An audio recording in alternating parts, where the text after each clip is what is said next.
ਆਖਰ ਇਹ ਪੇਨ ਹੁੰਦੀ ਕਿਉਂ ਹੈ? ਸਰੀਰ ਦੇ ਵਿੱਚ ਇੱਕ ਚੰਗਾ ਭਲਾ ਸਰੀਰ ਜਿਹੜਾ ਉਹ ਦਰਦ ਕਿਉਂ ਕਰਨ ਲੱਗ ਜਾਂਦਾ ਹੈ? ਤੇ ਜੇਕਰ ਦਰਦ ਹੁੰਦਾ ਹੈ ਕਿ ਕੀ ਉਸ ਦਾ ਇਲਾਜ ਸਿਰਫ ਦਵਾਈਆਂ ਦੇ ਨਾਲ ਹੀ ਹੈ ਜਾਂ ਫਿਰ ਬਿਨਾਂ ਦਵਾਈਆਂ ਤੋਂ ਵੀ ਆਪਾਂ ਇਸ ਦਰਦ ਨੂੰ ਜਿਹੜਾ ਉਹ ਕਾਬੂ 'ਚ ਕਰ ਸਕਦੇ ਹਾਂ? ਜਦੋਂ ਸਰੀਰਕ ਦਰਦ ਹੁੰਦਾ ਹੈ ਤਾਂ ਨਾਲ ਮਾਨਸਿਕ ਦਰਦ ਵੀ ਨਾਲ ਜੁੜ ਜਾਂਦਾ ਹੈ, ਤੇ ਜੇ ਮਾਨਸਿਕ ਦਰਦ ਹੋਵੇ ਤਾਂ ਸਰੀਰਕ ਦਰਦ ਹੋ ਜਾਂਦਾ। ਸੋ ਇਹ ਦੋਨੋਂ ਕਿਤੇ ਨਾ ਕਿਤੇ ਇਕੱਠੇ ਆਉਂਦੇ ਆ। ਸੁੱਖ ਭਾਲਣ ਲਈ ਸ਼ਾਰਟਕਟ ਮਾਰਦੇ ਆ, ਅਲਟੀਮੇਟਲੀ ਉਹ ਬਿਮਾਰੀਆਂ ਇਨਵਾਈਟ ਕਰਦੇ ਆ, ਦੁੱਖ ਇਨਵਾਈਟ ਕਰਦੇ ਆ। ਅਗਰ ਦੇਖਿਆ ਜਾਵੇ ਤਾਂ ਸਭ ਤੋਂ ਵੱਡੇ ਦੋਸਤਾਂ ਚੋਂ ਬੁਖਾਰ ਦੇ ਬਾਅਦ ਅਗਰ ਨੰਬਰ ਆਵੇ ਹੁੰਦਾ ਤਾਂ ਉਹ ਦਰਦ ਦਾ ਆਉਂਦਾ। ਦਰਦ ਦੇ ਰਾਹੀਂ ਕਿਤੇ ਤੁਹਾਡਾ ਸਰੀਰ ਤੁਹਾਨੂੰ ਵਾਰਨ ਕਰਦਾ ਹੈ ਕਿ ਭਾਈ ਸਾਹਿਬ ਕੁਝ ਗਲਤ ਹੈ, ਸੰਭਲੋ। ਸਭ ਤੋਂ ਜਿਹੜਾ ਮਨੁੱਖੀ ਸਰੀਰ ਦਾ ਕੀ ਹਰ ਜੀਵ ਦੇ ਸਰੀਰ ਦਾ ਅੰਦਰ ਡਾਕਟਰ ਬੈਠਾ ਹੈ ਜਿਹੜਾ ਉਹਨੂੰ ਹਰ ਵੇਲੇ ਠੀਕ ਕਰਨ ਦੀ ਕੋਸ਼ਿਸ਼ ਕਰਦਾ ਹੈ। ਉਸ ਡਾਕਟਰ ਦਾ ਇੱਕ ਟੂਲ ਹੈ ਦਰਦ। ਜਦੋਂ ਦਰਦ ਹੁੰਦਾ ਹੈ ਕਿ ਇਸ ਦਰਦ ਦੇ ਕਈ ਰੂਪ ਵੀ ਹੋਰ ਵੀ ਰੂਪ ਨੇ ਕਿ ਦਰਦ ਇੱਕੋ ਤਰੀਕੇ ਨਾਲ ਹੀ ਹੋਈ ਜਾਂਦਾ? ਜਿਹੜੀ ਵੀ ਚਿੰਤਾ ਤੁਹਾਡੇ ਲਈ ਬਹੁਤ ਵੱਡੀ ਬਣੀ ਹੋਈ ਹੈ ਉਹਨੂੰ ਸਵੇਰੇ ਅੰਮ੍ਰਿਤ ਵੇਲੇ ਉੱਠ ਕੇ ਉਹਦੇ ਉੱਪਰ ਚਿੰਤਨ ਕਰੋ। ਮਾਪਨਾ ਤੋਂ ਰੋਕ ਰਿਹਾ, ਬੜਾ ਅਹਿਮ ਸਵਾਲ ਹੈ ਕਿ ਚਿੰਤਨ ਕਰਨ ਦਾ ਵੀ ਕੋਈ ਤਰੀਕਾ ਵੀ ਹੈ? ਜਿਵੇਂ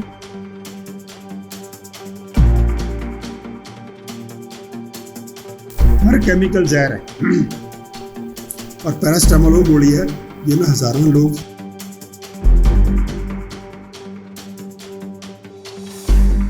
ਸਤਿ ਸ਼੍ਰੀ ਅਕਾਲ ਜੀ। ਨਿਊਜ਼ ਏਸ਼ੀਆ ਪੰਜਾਬੀ ਦੇਖ ਰਹੇ ਸਾਰੇ ਦਰਸ਼ਕਾਂ ਦਾ ਸਵਾਗਤ ਹੈ। ਮੈਂ ਹਾਂ ਕੁਲਵੰਤ ਸਿੰਘ। ਕਈ ਸਾਲ ਪਹਿਲਾਂ ਇੱਕ ਗੀਤ ਆਇਆ ਸੀ, ਸਾਥੀ ਮਨਵਾ ਦੁੱਖ ਕੀ ਚਿੰਤਾ ਕਿਉਂ ਸਤਾਤੀ ਹੈ, ਦੁੱਖ ਤੋਂ ਆਪਣਾ ਸਾਥੀ ਹੈ। ਤੇ ਗੁਰਬਾਣੀ ਵੀ ਕਹਿੰਦੀ ਹੈ ਕਿ ਦੁੱਖ ਦਾਰੂ ਸੁਖ ਰੋਗ ਪਿਆ ਜਾਂ ਸੁਖ ਤਾਮ ਨਾ ਹੋਈ। ਯਾਨੀ ਐਸੇ ਸੁੱਖ ਦਾ ਕੀ ਕਰਨਾ ਹੈ ਜਿਹੜਾ ਦੁੱਖ ਲੈ ਕੇ ਆਵੇ, ਜਿਹੜਾ ਅੱਗੋਂ ਤਕਲੀਫਾਂ ਦੇਵੇ। ਜਦੋਂ ਦੁੱਖ ਦੀ ਗੱਲ ਚੱਲਦੀ ਹੈ ਤਾਂ ਉਦੋਂ ਸਭ ਤੋਂ ਪਹਿਲਾਂ ਧਿਆਨ ਜਾਂਦਾ ਹੈ ਸਰੀਰ ਤੇ ਹੋਣ ਵਾਲੇ ਦਰਦ ਦਾ। ਦਰਦ ਯਾਨੀ ਕਿ ਪੇਨ, ਜਿਹਨੂੰ ਆਪਾਂ ਅੰਗਰੇਜ਼ੀ 'ਚ ਪੇਨ ਕਹਿੰਦੇ ਆ। ਇਹ ਆਖਰ ਇਹ ਪੇਨ ਹੁੰਦੀ ਕਿਉਂ ਹੈ? ਸਰੀਰ ਦੇ ਵਿੱਚ ਇੱਕ ਚੰਗਾ ਭਲਾ ਸਰੀਰ ਜਿਹੜਾ ਉਹ ਦਰਦ ਕਿਉਂ ਕਰਨ ਲੱਗ ਜਾਂਦਾ ਹੈ? ਸਰੀਰ ਦੇ ਵਿੱਚੋਂ ਇਸ ਤਰ੍ਹਾਂ ਦਾ ਕੀ ਬਦਲਾਅ ਆਉਂਦਾ ਹੈ ਜਿਹੜਾ ਕਿ ਉਹਦੇ ਨਾਲ ਜਿਹੜਾ ਦਰਦ ਹੋਣ ਲੱਗ ਜਾਂਦਾ ਹੈ? ਦਰਦ ਕਿੰਨੇ ਤਰ੍ਹਾਂ ਦੇ ਹੁੰਦੇ ਨੇ? ਦਰਦ ਨੂੰ ਦਵਾਈ ਲੈਣ ਨਾਲ ਆਖਰ ਉਹ ਦਰਦ ਬੰਦ ਕਿਵੇਂ ਹੋ ਜਾਂਦਾ ਹੈ? ਕੀ ਦਰਦ ਸਰੀਰਕ ਹੀ ਹੁੰਦਾ ਕਿ ਹੋਰ ਇਸ ਤੋਂ ਇਲਾਵਾ ਵੀ ਦਰਦ ਦੇ ਕਈ ਰੂਪ ਹੁੰਦੇ ਨੇ?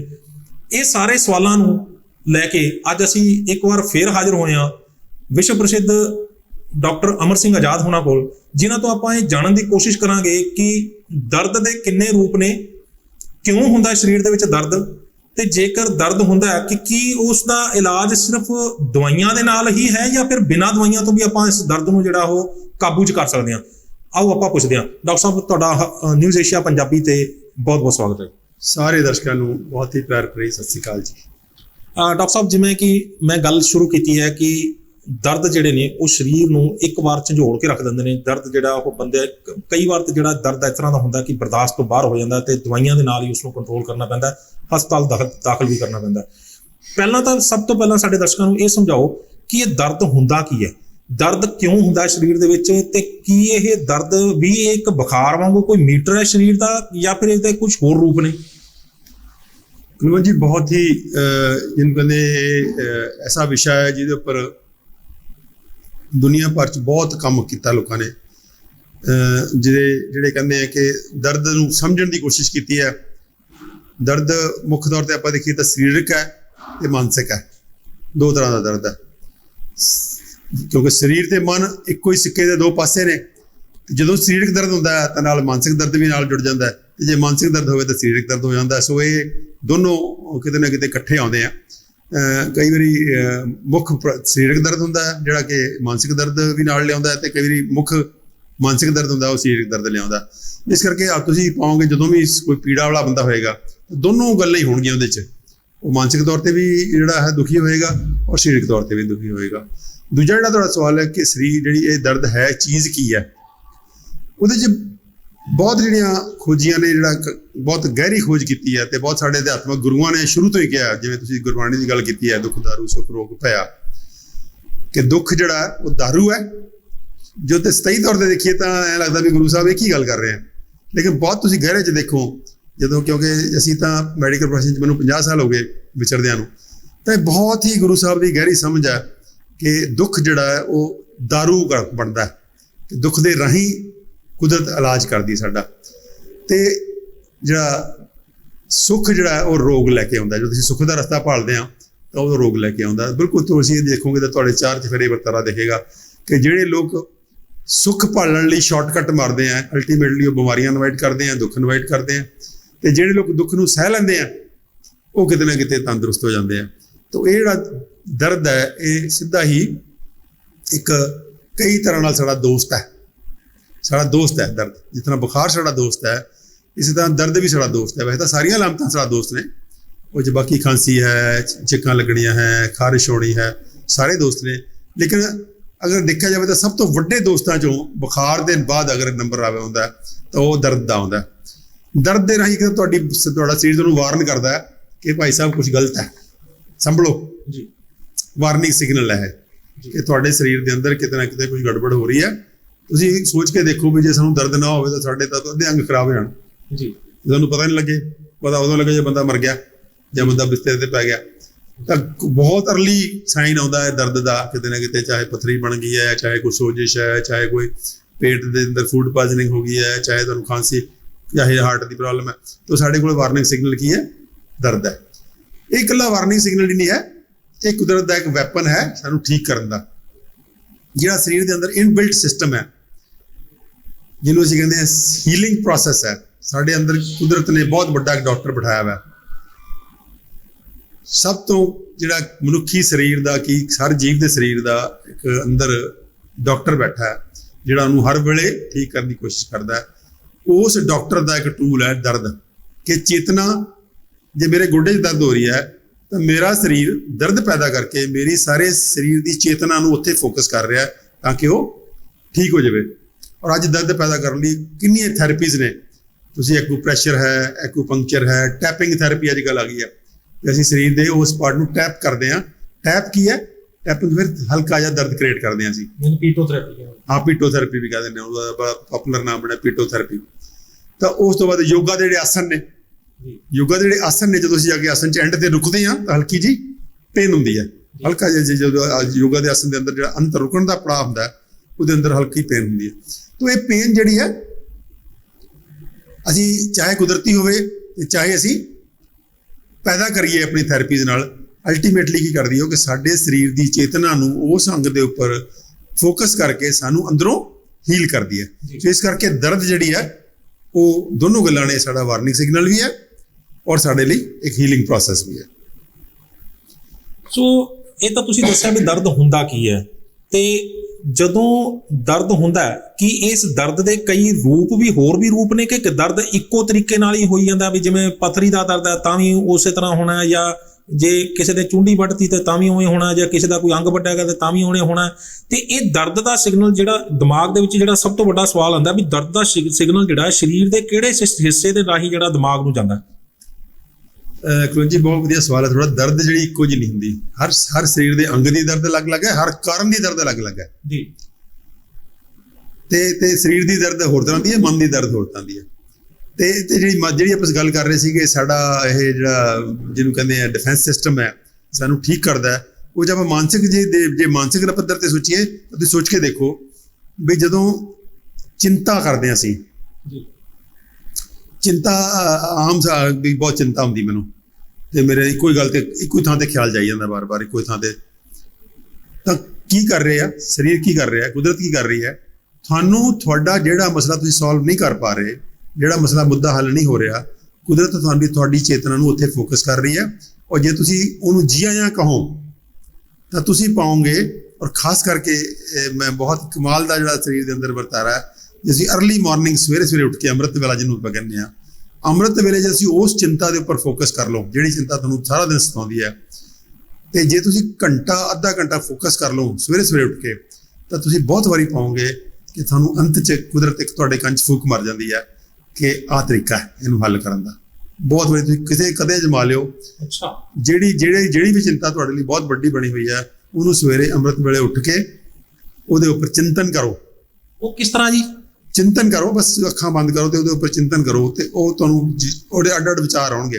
ਅੱਛਾ, ਇਹਦੇ 'ਚ ਮਾਫ਼ ਕਰਨਾ ਤੁਹਾਨੂੰ ਰੋਕ ਰਿਹਾ, ਬੜਾ ਅਹਿਮ ਸਵਾਲ ਹੈ ਕਿ ਚਿੰਤਨ ਕਰਨਾ, ਚਿੰਤਨ ਕਰਨ ਦਾ ਵੀ ਕੋਈ ਤਰੀਕਾ ਵੀ ਹੈ, ਜਿਵੇਂ ਕਿ ਯੋਗਾ 'ਚ ਵੀ ਦੱਸਦੇ ਨੇ ਵੀ ਅੱਖਾਂ ਬੰਦ ਕਰਕੇ ਤੇ ਇੱਕ ਜਗ੍ਹਾ ਧਿਆਨ ਲਾ ਕੇ ਓਮ ਕਰੋ, ਜਾਂ ਇਸ ਤਰ੍ਹਾਂ ਦੀ ਕੋਈ ਚੀਜ਼, ਕੋਈ ਇਸ ਤਰ੍ਹਾਂ ਦੀ ਵੀ ਕੋਈ ਚੀਜ਼ ਹੈ? ਟੈਕਨੀਕਸ ਨੇ ਨਾ, ਉਹਦਾ ਟੈਕਨੀਕਸ ਨੇ।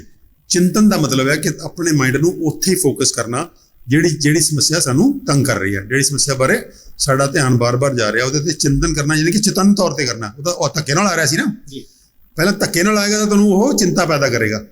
ਜੇ ਧੱਕੇ ਨਾਲ ਆ ਰਿਹਾ ਹੈ ਤਾਂ ਤੁਹਾਨੂੰ ਉਹ ਡਿਸਟਰਬ ਕਰੇਗਾ, ਤੇ ਤੁਹਾਨੂੰ ਮਤਲਬ ਐ ਸ਼ੋਅ ਕਰੇਗਾ, ਐ ਤੁਹਾਡੇ ਅੰਦਰ ਫੀਲਿੰਗ ਹੋਏਗੀ ਨੈਗੇਟਿਵ ਦੀ ਕਿ ਤਾਂ ਮੈਨੂੰ ਤੰਗ ਕਰ ਰਿਹਾ। ਲੇਕਿਨ ਜਦੋਂ ਚਿੰਤਨ ਕਰੋਗੇ ਤਾਂ ਤੁਸੀਂ ਉਹਨੂੰ ਚੇਤਨ ਤੌਰ ਤੇ ਫਿਰ ਉਸੇ ਵਿਚਾਰ ਨੂੰ ਆਪਣੇ ਮਨ 'ਚ ਲਿਆ ਰਹੇ ਹੋ, ਤੇ ਉਹਦੇ ਉੱਪਰ ਜਿਹਨੂੰ ਕਹਿੰਦੇ ਮੰਥਨ ਕਰ ਰਹੇ ਹੋ। ਚਿੰਤਨ ਮੰਥਨ ਤਾਂ ਇਕੱਠਾ ਜੁੜਦੇ ਆਪਾਂ, ਚਿੰਤਨ ਮੰਥਨ। ਚਿੰਤਨ ਕਰਕੇ ਮੰਥਨ ਦਾ ਮਤਲਬ ਹੁੰਦਾ ਕਿ ਉਸੇ ਚੀਜ਼ ਨੂੰ ਰਿੜਕਣਾ, ਜਿਵੇਂ ਵਧਾਣੀ ਪਈ ਹੁੰਦੀ ਹੈ ਰਿੜਕਣਾ, ਕਿ ਤੁਸੀਂ ਜਦੋਂ ਰਿੜਕਦੇ ਹੋ, ਜਦੋਂ ਇਹਦੇ ਤੇ ਆਪਣਾ ਮਨ ਚੇਤਨ ਕਰਦੇ ਹੋ, ਤੁਹਾਡੇ ਮਨ 'ਚ ਭਾਂਤ ਦੇ ਵਿਚਾਰ ਆਉਣਗੇ। ਕੋਈ ਪੱਖ ਉਸ ਜਿਹੜੀ ਚਿੰਤਾ ਤੁਹਾਡੇ ਦੇ ਮਨ 'ਚ ਭਰ ਹੈ, ਉਹਦੇ ਸਾਰੇ ਪੱਖਾਂ ਦੇ ਵਿਚਾਰ ਆਉਣਗੇ। ਤੁਹਾਨੂੰ ਪਿੱਛੇ ਵੀ ਜਾਓਗੇ, ਤੁਸੀਂ ਉਹਦੇ ਬੰਦਾ ਵੀ ਸੋਚੋਗੇ, ਫਿਰ ਕਾਰਨ ਵੀ ਸੋਚੋਗੇ, ਫਿਰ ਸਾਰਾ ਸੋਚੋਗੇ। ਇੱਕ ਵਾਰੀ ਤੁਹਾਨੂੰ ਜੇ ਤਾਂ ਜਿਹੜਾ ਬੰਦਾ ਤਾਂ ਜਾਂਦਾ ਡਰ ਉੱਤੋਂ, ਬਹੁਤ ਬੰਦੇ ਤੋਂ ਡਰ ਜਾਂਦੇ ਆ, ਬਹੁਤ ਬੰਦੇ ਇਸ ਤੋਂ escape ਕਰਦੇ ਆ, ਉਹਨਾਂ ਨੂੰ ਕਦੀ ਹੱਲ ਨਹੀਂ ਕਰ ਪਾਉਂਦੇ ਆਪਣੀ ਸਮੱਸਿਆਵਾਂ ਨੂੰ, ਫਿਰ ਉਲਝੇ ਹੀ ਰਹਿੰਦੇ ਆ। ਉਹ ਫਿਰ ਅਲਟੀਮੇਟਲੀ ਦਵਾਈਆਂ ਖਾਣ ਲੱਗ ਜਾਂਦੇ ਆ। ਦਵਾਈਆਂ ਤੁਹਾਡਾ ਚਿੰਤਨ ਕਰਨ ਦੀ ਪ੍ਰਕਿਰਿਆ ਨੂੰ ਵੈਸੇ ਬੰਦ ਕਰ ਦਿੰਦੀਆਂ ਨੇ, ਉਹਨੂੰ ਸੋਚਣ ਨਹੀਂ ਦਿੰਦੀਆਂ, ਤਾਂ ਅਲਟੀਮੇਟਲੀ ਤੁਸੀਂ ਪੁਰਾਣੇ ਮਰੀਜ਼ ਬਣ ਜਾਂਦੇ ਹੋ ਸੈਕਟਰੀ ਦੇ, ਮਾਨਸਿਕ ਰੋਗਾਂ ਦੇ। ਜਿਹੜਾ ਬੰਦਾ ਉਹਨੂੰ ਡੇਰਿੰਗ ਢੰਗ ਨਾਲ, ਜਿਹਨੂੰ ਕਹਿੰਦੇ ਅੱਖਾਂ 'ਚ ਅੱਖਾਂ ਪਾ ਕੇ, ਜਿਹੜਾ ਚਿੰਤਾ ਦਾ ਵਿਸ਼ਾ ਹੁੰਦਾ, ਉਹਦੀਆਂ ਅੱਖਾਂ 'ਚ ਅੱਖਾਂ ਪਾ ਕੇ ਜਦੋਂ ਦੇਖੋ, ਤਾਂ ਤੁਹਾਨੂੰ ਫਿਰ ਉਹ ਜਿਹੜਾ ਚਿੰਤਨ ਮੰਥਨ ਹੋਏਗਾ, ਵੱਡਾ ਕਮਾਲ ਦਾ ਹੁੰਦਾ ਹੈ। ਖਾਸ ਕਰਕੇ ਸਵੇਰੇ, ਕਿਉਂਕਿ ਫਰੈਸ਼ ਹੁੰਦੇ ਤੁਸੀਂ, ਤੁਹਾਡਾ ਦਿਮਾਗ ਤੇਜ਼ ਚੱਲ ਰਿਹਾ ਹੁੰਦਾ ਉਸ ਵੇਲੇ, ਤੁਹਾਡੇ ਜਿਹੜੇ ਨਿਊਰੋ ਟਰਾਂਸਮਿਟਰਸ ਨੇ, ਤੁਹਾਡੇ ਬ੍ਰੇਨ ਦੇ ਕੈਮੀਕਲ ਨੇ ਪੂਰੇ ਆਪਣੇ ਕਲਾਈਮੈਕਸ 'ਤੇ ਹੁੰਦੇ ਆ।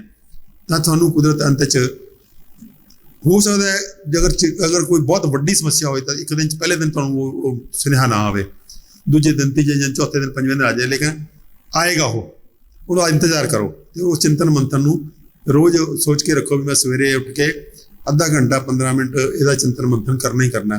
ਤੇ ਜੇ ਤੁਹਾਡੇ ਕੋਲ ਟਾਈਮ ਘੱਟ ਹੈ ਤਾਂ ਕੋਈ ਨਹੀਂ, ਟਾਈਮ ਬਾਉਂਡ ਕਰ ਲਓ ਕਿ ਮੈਂ ਅੱਧਾ ਘੰਟਾ ਕਰਾਂਗਾ, ਉਸ ਤੋਂ ਬਾਅਦ ਫਿਰ ਕੱਲ ਸਵੇਰੇ ਫਿਰ ਦੇਖਾਂਗੇ। ਤਾਂ ਆਪ ਪਾਓਗੇ ਕਿ ਤੁਸੀਂ ਪਹਿਲੇ ਦਿਨ, ਦੂਜੇ ਦਿਨ, ਤੀਜੇ ਦਿਨ, ਚੌਥੇ ਦਿਨ ਅਲਟੀਮੇਟਲੀ ਕੁਦਰਤ ਤੁਹਾਡੇ ਕੰਨ 'ਚ ਇੱਕ ਫੂਕ ਮਾਰ ਜਾਏਗੀ ਵੀ ਐਂ ਕਰ, ਐਂ ਹੋ ਜਾਏਗਾ ਹੱਲ। ਤਾਂ ਹੋ ਜਾਂਦਾ, ਕਦੇ ਟਰਾਈ ਕਰ ਲਿਓ ਤੁਸੀਂ ਅਲਟੀਮੇਟਲੀ ਉਸ ਪ੍ਰੋਬਲਮ ਨੂੰ ਸੋਲਵ ਕਰ ਲਓਗੇ। ਸੇਮ ਡਿਪਰੈਸ਼ਨ ਹੈ। ਹੁਣ ਡਿਪਰੈਸ਼ਨ ਕੀ ਹੈ? ਡਿਪਰੈਸ਼ਨ ਦਾ ਮਤਲਬ ਬੰਦੇ ਦਾ ਹੱਸਣ ਨੂੰ ਜੀ ਨਹੀਂ ਕਰ ਰਿਹਾ, ਗੱਲ ਕਰਨ ਨੂੰ ਜੀ ਨਹੀਂ ਕਰ ਰਿਹਾ, ਦੁਨੀਆ ਤੋਂ ਆਪਣੇ ਆਪ ਨੂੰ ਜਿੱਦਾਂ ਕੱਛੂ ਕੰਮਾ ਆਪਣਾ ਸਿਰ ਅੰਦਰ ਵੜ ਲੈਂਦਾ, ਤਾਂ ਬੰਦਾ ਜੀ ਕਰਦਾ ਮੈਂ ਆਪਣੇ ਅੰਦਰ ਹੀ ਵੜ ਜਾ, ਰੋਈ ਜਾਵਾਂ, ਮਰਨ ਦਾ। ਹਾਂ, ਉਹ ਸਾਰੀਆਂ ਸਲਾਮਤਾਂ ਹੁੰਦੀਆਂ ਨੇ, ਲੇਕਿਨ ਉਹਦਾ ਜੀ ਬਾਹਰ ਕਮਿਊਨੀਕੇਟ ਕਰਨ ਨੂੰ ਨਹੀਂ ਕਰਦਾ, ਬਾਹਰ ਆਊਟਵਰਡ ਗੱਲ ਨਹੀਂ ਕਰਦਾ, ਉਹ ਅੰਦਰ ਘੁਲੀ ਜਾਂਦਾ। ਉਹਨੂੰ ਆਪਾਂ ਡਿਪਰੈਸ਼ਨ ਕਹਿ ਦਿੰਦੇ ਹਾਂ। ਹੁਣ ਡਿਪਰੈਸ਼ਨ ਕੀ ਚੀਜ਼ ਹੈ? ਤੁਸੀਂ ਕਿਸੇ ਰਸਤੇ ਜਾ ਰਹੇ ਸੀਗੇ, ਡਿਪਰੈਸ਼ਨ ਕਰਕੇ ਕੁਦਰਤ ਤੁਹਾਨੂੰ ਮੈਸੇਜ ਦੇ ਰਹੀ ਹੈ ਕਿ ਭਾਈ ਸਾਹਿਬ ਰਸਤਾ ਗਲਤ ਹੈ, ਮਤ ਜਾਓ। ਜਦੋਂ ਵੀ ਡਿਪਰੈਸ਼ਨ ਹੋਏਗਾ ਤੁਸੀਂ ਸੋਚ ਕੇ ਦੇਖੋ ਕਿ ਜਿਹੜੀ ਗੱਲ ਤੇ ਮੈਨੂੰ ਡਿਪਰੈਸ਼ਨ ਹੋ ਰਿਹਾ, ਕੀ ਉਹ ਰਸਤਾ ਠੀਕ ਹੈ? ਤਾਂ ਤੁਸੀਂ ਬਹੁਤ ਵਾਰੀ ਪਾਓਗੇ ਕਿ ਉਹ ਰਸਤਾ ਹੀ ਗਲਤ ਹੈ, ਤੁਹਾਨੂੰ ਇਸ ਲਈ ਉਸ ਰਸਤੇ ਜਾਣਾ ਨਹੀਂ ਚਾਹੀਦਾ, ਕਿਉਂਕਿ ਤੁਸੀਂ ਉਹ ਗਲਤ ਕੰਮ ਕਰ ਰਹੇ ਹੁੰਦੇ ਹੋ, ਕੋਈ ਪਾਪ ਕਰ ਰਹੇ ਹੁੰਦੇ ਹੋ, ਕੋਈ ਇਹੋ ਜਿਹਾ ਕੰਮ ਕਰ ਰਹੇ ਹੋ ਜਿਹੜਾ ਕਿ ਕੁਦਰਤ ਤੁਹਾਨੂੰ ਕਹਿਣਾ ਚਾਹ ਰਹੀ ਹੈ ਕਿ ਨਹੀਂ, ਇਹ ਗਲਤ ਕੰਮ ਹੈ, ਨਹੀਂ ਕਰਨਾ। ਇਹਦੇ ਲੌਂਗ ਟਰਮ ਜਿਹੜੇ ਸਿੱਟੇ ਮਾੜੇ ਨਿਕਲਣਗੇ, ਇਹ ਪਾਪ ਹੈ, ਇਹ ਮੋਰੈਲਿਟੀ ਇਹਦੀ ਜਿਹੜੀ ਕਿਸੇ ਵੀ ਸਮਾਜਿਕ ਕਦਰਾਂ ਕੀਮਤਾਂ ਦੇ ਹਿਸਾਬ ਨਾਲ ਜਾਂ ਮੋਰਲ ਕਦਰਾਂ ਕੀਮਤਾਂ ਦੇ ਹਿਸਾਬ ਨਾਲ ਠੀਕ ਨਹੀਂ ਹੈ। ਕੁਦਰਤ ਸੁਨੇਹਾ ਦੇ ਰਹੀ ਹੁੰਦੀ ਹੈ ਕਿ ਬਾਹਰ ਜਾਓ ਇਸ ਤੋਂ। ਤੇ ਜੇ ਤੁਸੀਂ ਅਸੀਂ ਸੁਨੇਹਾ ਸੁਣ ਲਈਏ ਤਾਂ ਤੁਸੀਂ ਇਹ ਵੀ ਪਾਓਗੇ ਕਿ ਤੁਹਾਨੂੰ ਕਮਾਲ ਦਾ ਮੈਸੇਜ ਦੇ ਦੇਗੀ ਕੁਦਰਤ ਵੀ ਬਾਹਰ ਜਾ ਇਸ ਗੱਲ ਤੋਂ, ਕੋਈ ਲੋੜ ਨਹੀਂ ਇਹਦੇ ਅੰਦਰ ਜਾ ਹੀ ਨਾ। ਤਾਂ ਤੁਸੀਂ ਕੀ ਪਾਓਗੇ ਕਿ ਤੁਸੀਂ ਜੇ ਮੰਨ ਲਓ ਕੋਈ ਕਿਸੇ ਬੰਦੇ ਕਰਕੇ ਤੁਸੀਂ ਉਹ ਬੰਦੇ ਨੂੰ ਆਪਣਾ ਦਿਮਾਗ ਚੋਂ ਕੱਢ ਦੋਗੇ ਤੇ ਫਿਰ ਆਪਣਾ ਡਿਪਰੈਸ਼ਨ ਕੁਛ ਠੀਕ ਹੋ ਜਾਏਗਾ। ਤਾਂ ਇਸ ਤਰ੍ਹਾਂ ਮਾਨਸਿਕ ਜਿਹੜੀਆਂ ਅਲਾਮਤਾਂ ਹੁੰਦੀਆਂ ਨੇ, ਇਹ ਵੀ ਕਿਤੇ ਨਾ ਕਿਤੇ ਸਾਨੂੰ ਬਚਾਉਣ ਵਾਸਤੇ ਆਉਂਦੀਆਂ ਨੇ, ਕੋਈ ਸਾਨੂੰ ਤੰਗ ਕਰਨ ਵਾਸਤੇ ਨਹੀਂ ਆਉਂਦੀਆਂ। ਅਸੀਂ ਉਹਦੀ ਇੰਟਰਪ੍ਰੀਟੇਸ਼ਨ ਕਰਦੇ ਹਾਂ ਜਦੋਂ ਗਲਤ, ਫਿਰ ਅਸੀਂ ਫਸਦੇ ਹਾਂ। ਤਾਂ ਸਰੀਰਕ ਤੇ ਮਾਨਸਿਕ ਦੋਨੋਂ ਤਰ੍ਹਾਂ ਦੀ ਪੀੜਾ ਜਿਹੜੀ ਹੈ ਉਹ ਸਾਡੀ ਦੋਸਤ ਹੈ, ਦੁਸ਼ਮਣ ਨਹੀਂ ਹੈ। ਅੱਛਾ ਡਾਕਟਰ ਸਾਹਿਬ, ਜਿਹੜੀ ਤੁਸੀਂ ਦੱਸਿਆ ਵੀ ਦਰਦ ਜਿਹੜੇ ਨੇ ਅਲੱਗ-ਅਲੱਗ ਢੰਗ ਦੇ ਨਾਲ ਹੁੰਦੇ ਨੇ, ਪੀੜਾ ਜਿਹੜੀ ਅਲੱਗ-ਅਲੱਗ ਢੰਗ ਦੀ ਹੁੰਦੀ ਆ, ਤੇ ਕੀ ਜਿਹੜਾ ਦਰਦ ਹੈ ਉਹ ਅਲੱਗ-ਅਲੱਗ ਤਰੀਕਿਆਂ ਦੇ ਦਰਦ ਨੂੰ ਇਨਸਾਨ ਪਹਿਚਾਣ ਸਕਦਾ ਹੈ ਵੀ ਇਹ ਮੇਰੇ ਲੱਤ 'ਚ ਦਰਦ ਕਿਉਂ ਹੋ ਰਿਹਾ, ਮੇਰੀ ਕਿਡਨੀ ਦਾ ਦਰਦ ਕਿਉਂ ਹੋ ਰਿਹਾ? ਕੀ ਇਹ ਆਪਣੇ ਆਪ ਪਛਾਣ ਹੁੰਦੀ ਹੈ ਬੰਦੇ ਨੂੰ? ਬਿਲਕੁਲ। ਅਗਰ ਬੰਦਾ ਥੋੜਾ ਜਿਹਾ ਸੈਂਸਿਟਿਵ ਹੈ, ਜਿਹਦਾ ਬੰਦਾ ਬਹੁਤ ਹੀ ਰਫ ਹੈ, ਉਹ ਸਤਹੀ ਗੱਲਾਂ 'ਚ ਉਲਝਿਆ ਹੋਇਆ ਤੇ ਕਦੀ ਆਪਣੇ ਅੰਦਰ ਝਾਕਦਾ ਨਹੀਂ, ਉਹਦੀ ਗੱਲ ਛੱਡ ਦਿਓ, ਉਹਨੂੰ ਨਹੀਂ ਪਤਾ ਲੱਗਣਾ। ਮੈਨੂੰ ਯਾਦ ਹੈ ਕਿ ਜਦੋਂ ਮਲੇਰੀਆ ਬਹੁਤ ਹੁੰਦਾ ਸੀਗਾ ਤਾਂ ਮੈਨੂੰ ਮਲੇਰੀਆ ਹੋਣ ਤੋਂ 4 ਦਿਨ ਪਹਿਲਾਂ ਪਤਾ ਲੱਗ ਜਾਂਦਾ ਸੀਗਾ ਕਿ ਮਲੇਰੀਆ ਹੋਊਗਾ। ਜੀ ਐਨ ਕਲੀਅਰਲੀ ਪਤਾ ਲੱਗ ਜਾਂਦਾ ਸੀ ਵੀ ਹੁਣ ਮਲੇਰੀਆ ਹੋਊਗਾ, ਔਰ ਮੈਂ ਪਹਿਲਾਂ ਹੀ ਦਵਾਈ ਖਾ ਲੈਂਦਾ ਹੁੰਦਾ ਸੀਗਾ। ਅੱਜ ਕੱਲ੍ਹ ਮਲੇਰੀਆ ਘੱਟ ਹੁੰਦਾ ਨਾ, ਕਿਉਂਕਿ ਉਹ ਜਿਹੜੀ ਦਰਦ ਹੁੰਦੀ ਸੀ ਮਲੇਰੀਆ ਦੀ ਲੱਤਾਂ 'ਚ, ਪਿੰਜਣੀਆਂ 'ਚ, ਉਹ ਬੜੀ ਅਜੀਬ ਕਿਸਮ ਦੀ ਹੁੰਦੀ ਸੀ। ਤੇ ਉਹ ਮੈਨੂੰ ਤਜਰਬੇ 'ਚ ਪਤਾ ਲੱਗ ਗਈ ਕਿ ਜਿਹੜੀ ਆਹ ਦਰਦ ਹੈ ਇਹ ਮਲੇਰੀਆ ਦੀ ਹੈ। ਤੇ ਮੈਂ ਦਵਾਈ ਖਾਂਦਾ ਸੀ, ਨਾਲ ਦੀ ਨਾਲ ਠੀਕ ਹੋ ਜਾਂਦਾ ਸੀਗਾ। ਤੇ ਮੈਨੂੰ ਮਤਲਬ ਮੁੱਦਤਾਂ ਤੱਕ ਮਲੇਰੀਆ ਬੁਖਾਰ ਨਹੀਂ ਚੜਿਆ, ਕਿਉਂਕਿ ਮੈਨੂੰ ਪਤਾ ਸੀ ਵੀ ਆਹ ਦਰਦ ਜਿਹੜੀ ਮਲੇਰੀਆ ਦੀ, ਮੇਰੇ ਅੰਦਰੋਂ ਕੀਟਾਣੂ ਹੈਗੇ ਆ, ਤੇ ਮੈਂ 2 ਗੋਲੀਆਂ 4 ਗੋਲੀਆਂ ਖਾਧੀਆਂ ਤੇ ਠੀਕ ਹੋ ਗਿਆ। ਸੇਮ ਤੁਸੀਂ ਲਾ ਲਓ, ਜਿਹੜੀ ਮਾਈਗ੍ਰੇਨ ਦੀ ਦਰਦ ਹੈ ਉਹ ਅਲੱਗ ਤਰ੍ਹਾਂ ਦੀ ਹੋਏਗੀ, ਪੇਟ ਦੀ ਦਰਦ ਹੈ ਉਹ ਅਲੱਗ ਤਰ੍ਹਾਂ ਦੀ ਹੋਏਗੀ, ਹਾਰਟ ਦੀ ਦਰਦ ਹੈ ਅਲੱਗ ਤਰ੍ਹਾਂ ਦੀ ਹੋਏਗੀ, ਗੋਡੇ ਦੀ ਦਰਦ ਹੈ ਅਲੱਗ ਤਰ੍ਹਾਂ ਦੀ ਹੋਏਗੀ, ਜਿਹੜੀ ਥਕਾਵਟ ਵਾਲੀ ਦਰਦ ਹੈ ਬਿਲਕੁਲ ਡਿਫਰੈਂਟ ਹੋਏਗੀ। ਤੁਹਾਨੂੰ ਪਤਾ ਲੱਗ ਜਾਊਗਾ ਵੀ ਥਕਾਵਟ ਵਾਲੀ ਦਰਦ ਹੈ। ਤਾਂ ਦਰਦਾਂ ਜਿਹੜੀਆਂ ਨੇ, ਜਿਹੜਾ ਬੰਦਾ ਥੋੜਾ ਜਿਹਾ ਸੈਂਸਿਟਿਵ ਹੈ, ਜਿਹੜਾ ਬੰਦਾ ਥੋੜਾ ਜਿਹਾ ਸੂਝਵਾਨ ਹੈ, ਉਹ ਨਾਲ ਦੀਆਂ ਦਰਦ ਨੂੰ ਪਛਾਣ ਜਾਏਗਾ। ਵੈਸੇ ਤਾਂ ਸਾਰੇ ਪਛਾਣ ਜਾਂਦੇ, ਐਸੀ ਗੱਲ ਨਹੀਂ ਕਿਸੇ ਹੱਦ ਤੱਕ, ਲੇਕਿਨ ਜਿੰਨਾ ਬੰਦਾ ਸੈਂਸਿਟਿਵ ਹੈ ਉਹਨੂੰ ਜ਼ਿਆਦਾ ਪਛਾਣ ਦੇਗਾ। ਇਸ ਕਰਕੇ ਉਹਨੂੰ ਪਛਾਣ ਕੇ ਤੁਹਾਨੂੰ ਮਰੀਜ਼, ਮੈਂ ਤਾਂ ਦੇਖਿਆ ਮਰੀਜ਼ ਬਹੁਤ ਵਾਰੀ ਗਾਈਡ ਕਰ ਦਿੰਦੇ ਆ, ਉਹ ਆਪ ਹੀ ਕਹਿੰਦੇ ਵੀ ਡਾਕਟਰ ਸਾਹਿਬ ਮੈਨੂੰ ਆਹ ਲੱਗਦਾ ਹੈ, ਮੈਨੂੰ ਆਹ ਬਿਮਾਰੀ ਲੱਗਦੀ ਮੇਰੇ ਅੰਦਰ, ਜਿਹੜੀ ਮੰਨ ਲਓ ਗਲਤ ਖਾਧਾ ਗਿਆ, ਉਹ ਦਰਦ ਬਿਲਕੁਲ ਡਿਫਰੈਂਟ ਹੁੰਦੀ ਹੈ। ਹੁਣ ਮੈਨੂੰ ਅਲਰਜੀ ਦੀ ਦਰਦ ਹੁੰਦੀ, ਮੈਨੂੰ ਅੰਡੇ ਤੋਂ ਅਲਰਜੀ ਹੈ। ਮੈਂ ਜੇ ਕੋਈ ਵੀ ਚੀਜ਼ ਇਹੋ ਜਿਹੀ ਖਾ ਲਾਂ, 2-3-4 ਫੂਡ ਤੋਂ ਅਲਰਜੀ ਹੈ ਮੈਨੂੰ, ਮੂੰਗਫਲੀ ਤੋਂ ਅਲਰਜੀ ਹੈ, ਕੇਲੇ ਤੋਂ ਅਲਰਜੀ ਹੈ, ਜਦੋਂ ਮੈਂ ਉਹ ਖਾਊਂਗਾ ਤਾਂ ਮੈਂ ਬਿਲਕੁਲ ਪਛਾਣ ਸਕਦਾ ਕਿ ਗਲਤੀ ਨਾਲ ਕਿਸੇ ਚੀਜ਼ ਅੰਡਾ ਸੀਗਾ। ਐਨ ਬਿਲਕੁਲ ਟਾਈਪ ਦੀ ਪੇਨ, ਉਹ ਇੱਦਾਂ ਹੁੰਦੀ ਜਿੱਦਾਂ ਤੁਹਾਡੇ ਪੇਟ ਨੂੰ ਕਿਸੇ ਰੱਸਾ ਬੰਨ੍ਹਤਾ ਖਿੱਚ ਕੇ, ਉਹ ਵੱਖਰੀ ਕਿਸਮ ਦੀ ਪੇਨ ਹੈ। ਤਾਂ ਹਰ ਕਾਰਨ ਜਿਹੜਾ ਉਹ ਪੇਨ ਵੀ ਵੱਖਰੀ ਕਿਸਮ ਦੀ ਪੈਦਾ ਕਰਦਾ। ਤੇ ਜੇ ਅਸੀਂ ਧਿਆਨ ਨਾਲ ਅਸੀਂ ਦੇਖਾਂਗੇ ਤਾਂ ਸਾਨੂੰ ਪਤਾ ਲੱਗ ਜਾਏਗਾ, ਕਾਰਨ ਵੀ ਸਮਝ ਆ ਜਾਏਗਾ। ਤਾਂ ਉਹ 'ਤੇ ਜ਼ਰੂਰ ਫੋਕਸ ਕਰਨਾ ਚਾਹੀਦਾ ਕਿ ਕਾਰਨ ਕੀ ਹੈ ਦਰਦ ਦਾ, ਤੇ ਕਾਰਨ ਰਿਮੂਵ ਕਰਨਾ, ਉਹਨੂੰ ਦਬਾਉਣਾ ਨਹੀਂ, ਕਿਉਂਕਿ ਕੁਦਰਤ ਉਹਨੂੰ ਮੈਸੇਜ ਦੇ ਰਹੀ ਹੈ ਕਿ ਤੁਸੀਂ ਕੋਈ ਗਲਤੀ ਕਰ ਗਏ। ਹੁਣ ਕੱਲ੍ਹ ਪਰਸੋਂ ਮੈਂ ਖਾਇਆ ਕੁਛ ਤੇ ਮੇਰੇ ਪੇਟ ਦਰਦ ਹੋਣ ਲੱਗ ਗਿਆ, ਤੇ ਮੈਨੂੰ ਸਮਝ ਰਿਹਾ ਵੀ ਮੈਂ ਖਾਧਾ ਤਾਂ ਸੇਮ ਹੈ, ਮੈਨੂੰ ਦਰਦ ਕਿਉਂ ਹੋਇਆ। ਫਿਰ ਮੈਂ ਥੋੜ੍ਹਾ ਜਿਹਾ ਸੋਚਿਆ ਵੀ ਕਿਉਂ ਹੋਇਆ, ਮੈਨੂੰ ਯਾਦ ਆ ਗਿਆ ਫਿਰ ਵੀ ਹਾਂ ਵੀ ਉਹ ਸਲਾਦ ਦੇ ਅੰਦਰ ਕੱਚੇ ਸਪਰਾਊਟਸ ਪਾਏ ਹੋਏ ਸੀਗੇ, ਤੇ ਕੱਚੇ ਸਪਰਾਊਟ ਮੈਨੂੰ ਸੂਟ ਨਹੀਂ ਕਰਦੇ, ਉਹ ਮਿਸਿਸ ਨੇ ਕਿਤੇ ਪਾਤੇ, ਤਾਂ ਉਹ ਨਾਲ ਦੀ ਨਾਲ ਮੇਰਾ ਪੇਟ ਦੁਖਣਾ ਸ਼ੁਰੂ ਹੋ ਗਿਆ। ਤੇ ਮੈਨੂੰ ਪਤਾ ਲੱਗ ਗਿਆ ਵੀ ਕੋਈ ਚੀਜ਼ ਇਹੋ ਜਿਹੀ ਖਾਈ ਗਈ ਹੈ ਜਿਹੜੀ ਮੈਨੂੰ ਸੂਟ ਨਹੀਂ ਕਰਦੀ, ਪਰ ਮੈਨੂੰ ਉਹ ਮੈਂ ਅਚੇਤ ਮਨ 'ਚ ਹੀ ਖਾ ਗਿਆ ਸੀਗਾ ਸਲਾਦ। ਫਿਰ ਮੈਨੂੰ ਯਾਦ ਆਇਆ ਵੀ ਥੋੜ੍ਹੇ ਜਿਹੇ 'ਚ, ਤਾਂ ਇਸ ਤਰ੍ਹਾਂ ਆਪਾਂ ਨੂੰ ਕਾਰਨ ਤੇ ਦਰਦ ਜਦੋਂ ਵੀ ਹੋਵੇ ਤਾਂ ਸਾਨੂੰ ਜੜ ਕਾਰਨ ਕੀ ਹੈ ਉਹਨੂੰ ਪਕੜਨਾ ਬਹੁਤ ਜ਼ਰੂਰੀ ਹੈ, ਦਬਾਉਣਾ ਨਹੀਂ ਚਾਹੀਦਾ ਦਰਦ। ਅੱਛਾ ਡਾਕਟਰ ਸਾਹਿਬ, ਜਿਹੜੀ ਇੱਕ ਸਵਾਲ ਜਿਹੜਾ ਮੈਨੂੰ ਲੱਗਦਾ ਸਾਰੇ ਦਰਸ਼ਕਾਂ ਦੇ ਦਿਮਾਗ 'ਚ ਆ ਰਿਹਾ ਹੋਣਾ ਕਿ ਦਰਦ ਤਾਂ ਆਪਣੇ ਪੈਰ ਦੇ ਅੰਗੂਠੇ 'ਚ ਹੋ ਰਿਹਾ ਹੁੰਦਾ, ਤੇ ਦੱਸਦਾ ਆਪਣਾ ਦਿਮਾਗ ਹੈ ਕਿ ਦਰਦ ਹੋ ਰਿਹਾ ਹੈ, ਇੱਥੋਂ ਤੋਂ ਉੱਥੇ ਤੱਕ ਸੁਨੇਹਾ ਕਿਵੇਂ ਜਾਂਦਾ? ਉਹਦਾ ਨਰਵਸ ਸਿਸਟਮ ਦਾ ਬਹੁਤ ਵੰਡਰਫੁਲ ਮੈਕੈਨਿਜ਼ਮ ਹੈ। ਸਾਡਾ ਜਿਹੜਾ ਨਰਵਸ ਸਿਸਟਮ, ਨਾੜੀ ਤੰਤਰ ਕਹਿੰਦੇ ਆਪਾਂ ਨੂੰ, ਨਾੜੀ ਸਿਸਟਮ ਦੇ ਨਾਲ ਪੂਰੇ ਦੇ ਪੂਰੇ ਇਕੱਲੇ ਸਰੀਰ ਦਾ ਇਕੱਲਾ ਸੈੱਲ ਬ੍ਰੇਨ ਨਾਲ ਕਨੈਕਟਡ ਹੈ। ਉੱਥੋਂ ਮੈਸੇਜ ਆਉਂਦਾ, ਉਹਦੇ ਮੈਸੇਜ ਦੇ ਹਿਸਾਬ ਨਾਲ ਜਿਹੜਾ ਸਰੀਰ ਕੰਮ ਕਰਦਾ, ਉਹਦੇ ਮੈਸੇਜ ਦੇ ਹਿਸਾਬ ਨਾਲ ਹੀ ਦਰਦ ਹੁੰਦਾ ਹੈ ਸਾਰਾ, ਕਿਉਂਕਿ ਸਿਸਟਮ ਸਾਡਾ ਬਹੁਤ ਕੋਆਰਡੀਨੇਟਡ ਹੈ। ਸਾਡੇ ਸਰੀਰ 'ਚ 1 ਕਰੋੜ ਸੈੱਲ ਨੇ, ਜਿਹੜੇ ਇਕੱਲਾ ਸੈੱਲ ਹਜ਼ਾਰਾਂ ਕੰਮ ਕਰਦਾ ਹੈ, ਔਰ ਸਾਰੇ ਦੇ ਸਾਰੇ ਕਰੋੜ ਸੈੱਲ ਹਜ਼ਾਰਾਂ ਕੰਮ ਕਰਦੇ ਹੋਏ ਇੱਕ ਦੂਜੇ ਦੇ ਤਾਲਮੇਲ 'ਚ ਨੇ। ਤਾਲਮੇਲ ਕਿਹਦੇ ਰਾਹੀਂ ਨੇ? ਉਹ ਨਰਵਸ ਸਿਸਟਮ ਦੇ ਰਾਹੀਂ ਨੇ। ਮਾਪਨਾ ਇੱਕ ਜਿਹੜਾ ਸਵਾਲ ਮੇਰਾ ਹੈ, ਬੜਾ ਕੰਪਲਿਕੇਟਿਡ ਸਵਾਲ ਹੈ ਕਿ ਜਿਸ ਤਰ੍ਹਾਂ ਆਪਾਂ ਮੋਬਾਈਲ ਜਾਂ ਟੈਲੀਫੋਨ ਚੱਕਦੇ ਹਾਂ ਤਾਂ ਉਹਦਾ ਜਿਹੜਾ ਤਾਰ ਹੈ ਉਹ ਜਾ ਕੇ ਕਨੈਕਟਡ ਹੁੰਦੀ ਹੈ ਦੂਜੇ ਟੈਲੀਫੋਨ ਦੇ ਨਾਲ, ਤੇ ਉੱਥੋਂ ਜਿਹੜਾ ਆਵਾਜ਼ ਸੁਣਾਈ ਦਿੰਦੀ ਹੈ। ਕੀ ਇਹੋ ਜਿਹਾ ਕੋਈ ਮੈਕੈਨਿਜ਼ਮ ਹੈ ਸਰੀਰ ਦੇ ਵਿੱਚ? ਬਿਲਕੁਲ ਇੱਦਾਂ ਦਾ ਮੈਕੈਨਿਜ਼ਮ ਹੈ। ਛੋਟੀ ਨਰਵਸ ਤੋਂ ਲੈ ਕੇ ਸਪਾਈਨਲ ਕਾਰਡ ਤੱਕ, ਬ੍ਰੇਨ ਤੱਕ, ਸਾਰਾ ਸਿਸਟਮ, ਪੂਰਾ ਨਰਵਸ ਸਿਸਟਮ ਇੱਦਾਂ ਹੀ ਹੈ। ਇਕੱਲੇ ਸੈੱਲ ਤੱਕ ਪਹੁੰਚਿਆ ਹੋਇਆ, ਕੱਲੀ ਨਿੱਕੀ ਨਰਵ ਹੈ। ਇਕੱਲੇ ਸੈੱਲ ਨੂੰ ਤੱਕ ਜਿਵੇਂ ਖੂਨ ਪਹੁੰਚਦਾ ਹੈ, ਇੱਦਾਂ ਨਰਵਸ ਪਹੁੰਚਦੀਆਂ ਨੇ। ਤਾਂ ਇਕੱਲਾ ਸੈੱਲ ਜਿਹੜਾ ਉਹਦੇ ਰਾਹੀਂ ਜੁੜਿਆ ਹੋਇਆ ਨਾ। ਅਦਰਵਾਈਜ਼ ਚੇਤਨਾ ਨਾਲ ਕਿਵੇਂ ਜੁੜਿਆ ਹੋਇਆ ਸੀ? ਪੂਰੇ ਸਰੀਰ ਦੀ ਚੇਤਨਾ ਇੱਕੋ ਹੈ। ਉਸ ਪੂਰੀ ਚੇਤਨਾ ਜਿਹੜੀ ਹੈ ਉਹ ਕਲੈਕਟਿਵਲੀ ਕੰਮ ਕਰਦੀ ਹੈ। ਤਾਂ ਉਹ ਬ੍ਰੇਨ ਤੋਂ ਅੱਗੇ ਸਪਾਈਨਲ ਕਾਰਡ ਤੋਂ ਨਰਵਸ, ਵੱਡੀਆਂ ਨਰਵ, ਛੋਟੀਆਂ ਨਰਵ, ਕਰਦੇ ਜਿਵੇਂ ਦਰਖਤ ਦੇ ਨਹੀਂ ਹੁੰਦਾ, ਇੱਕ ਤਣਾ ਹੈ, ਫਿਰ ਟਾਹਣ ਨੇ, ਫਿਰ ਟਹਿਣੀਆਂ ਨੇ, ਫਿਰ ਛੋਟੀਆਂ ਟਹਿਣੀਆਂ ਨੇ, ਫਿਰ ਅੱਗੇ ਪੱਤੇ ਨੇ, ਫਿਰ ਪੱਤੇ ਦੇ ਅੱਗੇ ਫਿਰ ਐ ਕੰਮ ਹੈ ਸਾਰਾ। ਅੱਛਾ, ਤਾਈਓ ਮਤਲਬ ਜੇ ਇੱਕ ਸੂਈ ਵੀ ਚੁੱਭ ਜੇ ਕਿਸੇ ਵੀ ਸੈੱਲ ਦੇ ਉੱਤੇ ਸਰੀਰ ਦੇ, ਤਾਂ ਉਹ ਦਰਦ ਜਿਹੜਾ ਦਿਮਾਗ ਨੂੰ ਗੱਲ ਰਹੋ। ਤੁਸੀਂ ਕੀੜੀ ਤੁਰਦੀ ਹੋ ਜਾਏ ਕਿਸੇ ਦਾ, ਤੁਹਾਨੂੰ ਨਾ ਪਤਾ ਲੱਗਦਾ ਮੇਰੇ ਫਲਾਣੇ ਇਸ ਪਾਰਟ ਤੇ ਕੀੜੀ ਤੁਰ ਰਹੀ ਹੈ। ਵਾਲ ਵੀ ਜੇਕਰ ਲੜੇ ਤਾਂ ਬਿਲਕੁਲ। ਚਲੋ, ਇਹ ਤਾਂ ਹੋ ਗਿਆ ਵੀ ਨਰਵ ਸਿਸਟਮ ਕੀ ਹੈ ਬਾਡੀ ਦਾ, ਤੇ ਦਰਦ ਹੁੰਦਾ ਕਿਹੜੇ ਤਰੀਕੇ ਦੇ ਦਰਦ ਨੇ, ਕਿਉਂ ਹੁੰਦਾ ਬਾਡੀ ਦੇ ਅੰਦਰ ਦਰਦ, ਤੇ ਦਰਦ ਜਿਹੜਾ ਉਹ ਆਪਣਾ ਦੋਸਤ ਹੈ, ਦੁਸ਼ਮਣ ਨਹੀਂ ਹੈਗਾ।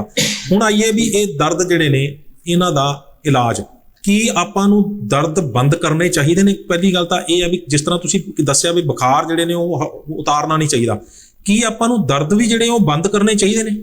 ਨਹੀਂ, ਕੋਈ ਸਿਰਫ ਸਵਾਏ ਬਹੁਤ ਐਕਸਟ੍ਰੀਮ ਸਿਚੁਏਸ਼ਨ ਨੂੰ ਛੱਡ ਕੇ, ਜਿੱਥੇ ਦਰਦ ਬਹੁਤ ਜ਼ਿਆਦਾ ਵੱਧ ਜਾਂਦਾ ਹੈ, ਉਹਨੂੰ ਅਸੀਂ ਆਰਜੀ ਤੌਰ ਤੇ ਹੈਲਪ ਲੈ ਸਕਦੇ ਹਾਂ ਪੇਨ ਕਿਲਰ ਦੀ, ਆਰਜੀ ਤੌਰ ਤੇ, ਪਰ ਨਾਲ ਦੀ ਨਾਲ ਯਾਦ ਰੱਖਦੇ ਹੋਏ ਕਿ ਉਸ ਤੋਂ ਬਾਅਦ ਕਾਰਨ ਲੱਭਣਾ ਹੈ।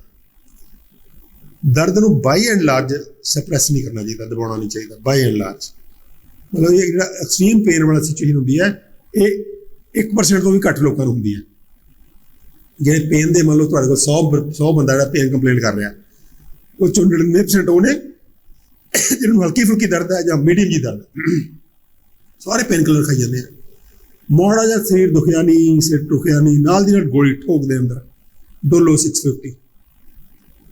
ਉਹ ਬਹੁਤ ਕ੍ਰਿਮੀਨਲ ਹੈ, ਉਹ ਆਪਣੇ ਖਿਲਾਫ ਜੁਰਮ ਕਰ ਰਿਹਾ ਸੀ, ਆਪਣੇ ਸਰੀਰ ਦੇ ਉੱਪਰ, ਜਿਹਨੂੰ ਕਹਿੰਦੇ ਆ ਇੱਕ ਬਹੁਤ ਵੱਡਾ ਕਰ ਰਹੇ ਆਪਾਂ ਹਮਲਾ।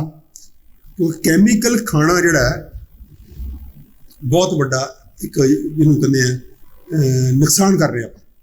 ਹਰ ਕੈਮੀਕਲ ਜ਼ਹਿਰ ਹੈ, ਔਰ ਪੈਰਾਸਟਾਮੋਲ ਉਹ ਗੋਲੀ ਹੈ ਜਿਹਨਾਂ ਹਜ਼ਾਰਾਂ ਲੋਕ ਹਰ ਸਾਲ ਮਰਦੇ ਆ ਸਿੰਗਲ ਟੈਬਲੇਟ ਨਾਲ, ਅਸੀਂ ਮਿੰਟ 'ਚ ਖਾ ਜਾਂਦੇ ਹਾਂ। ਅੱਛਾ ਡਾਕਟਰ ਸਾਹਿਬ, ਤੁਸੀਂ ਦਰਦ ਦੀ ਜਿਹੜੀ ਗੱਲ ਕੀਤੀ ਹੈ, ਦਰਦ ਬੰਦ ਨਹੀਂ ਕਰਨਾ ਚਾਹੀਦਾ, ਪਰ ਨਾਲ ਇੱਕ ਗੱਲ ਤਾਂ ਹੋਰ ਵੀ ਕਹੀ ਜਾਂਦੀ ਹੈ ਡਾਕਟਰਾਂ ਵੱਲੋਂ ਕਿ ਦਰਦ ਜੇ ਬੰਦ ਨਾ ਕੀਤਾ ਤਾਂ ਸੋਜਾ ਆ ਜਾਏਗਾ। ਨਹੀਂ, ਸੋਜਾ ਤਾਂ ਪਾਰਟ ਹੀ ਹੁੰਦਾ, ਦਰਦ ਦਾ ਕੁਛ ਚੀਜ਼ਾਂ ਨਹੀਂ, ਸੋਜਾ ਦਾ ਪਾਰਟ ਹੁੰਦਾ। ਔਰ ਦਰਦ ਜੀ ਬੰਦ ਇਕੱਲਾ ਸਰੀਰਕ ਨਹੀਂ, ਮਾਨਸਿਕ ਦਰਦ ਵੀ ਬੰਦ ਨਹੀਂ ਕਰਨਾ ਚਾਹੀਦਾ। ਜੇ ਮਾਨਸਿਕ ਦਰਦ ਤੁਸੀਂ ਬੰਦ ਕਰ ਦੋਗੇ ਤਾਂ ਤੁਹਾਡੇ ਜਿਹੜਾ ਸਰੀਰ ਦਾ ਡਿਫੈਂਸ ਮੈਕੈਨਿਜ਼ਮ ਹੈ ਉਹ ਖਤਮ ਹੋ ਜਾਏਗਾ। ਜਿਵੇਂ ਐਂਗਜ਼ਾਇਟੀ ਹੈ, ਉਹਦਾ ਇੱਕ ਰੋਲ ਹੈ। ਮੰਨ ਲਓ ਤੁਸੀਂ ਬੰਦੇ ਨੂੰ ਪੇਪਰ ਦੇਣ ਗਏ, ਜਾ ਕੇ ਟ੍ਰੈਂਕੁਲਾਈਜ਼ਰ ਖਵਾ ਕੇ ਭੇਜ ਦਿਓ, ਪੇਪਰ ਦੇ ਦੂਗਾ? ਨਹੀਂ ਦੇ ਸਕੇਗਾ, ਕਦੀ ਨਹੀਂ ਦੇ ਸਕੇਗਾ ਪੇਪਰ। ਉਦੋਂ ਤਾਂ ਬੁੱਝ ਹੋ ਜਾਏਗਾ ਦਿਮਾਗ ਉਹਦਾ। ਸੇਮ ਗੱਲ ਨਾਰਮਲ ਲਾਈਫ 'ਚ ਵੀ ਹੁੰਦੀ ਹੈ। ਸੇਮ ਤੁਸੀਂ ਡਿਪਰੈਸ਼ਨ ਦੀ ਦਵਾਈ ਦੇ ਕੇ ਭੇਜ ਦੋਗੇ ਤੇ ਕਦੀ ਬੰਦਾ ਆਪਣੀ ਪ੍ਰੋਬਲਮ ਸੋਲਵ ਨਹੀਂ ਕਰ ਸਕੇਗਾ, ਕਦੀ ਗਲਤ ਰਸਤੇ ਤੋਂ ਮੁੜ ਨਹੀਂ ਸਕੇਗਾ। ਉਹਨੂੰ ਪਤਾ ਹੀ ਲੱਗਣਾ ਮੈਂ ਕਿਹੜੇ ਗਲਤ ਰਸਤੇ ਤੁਰਿਆ।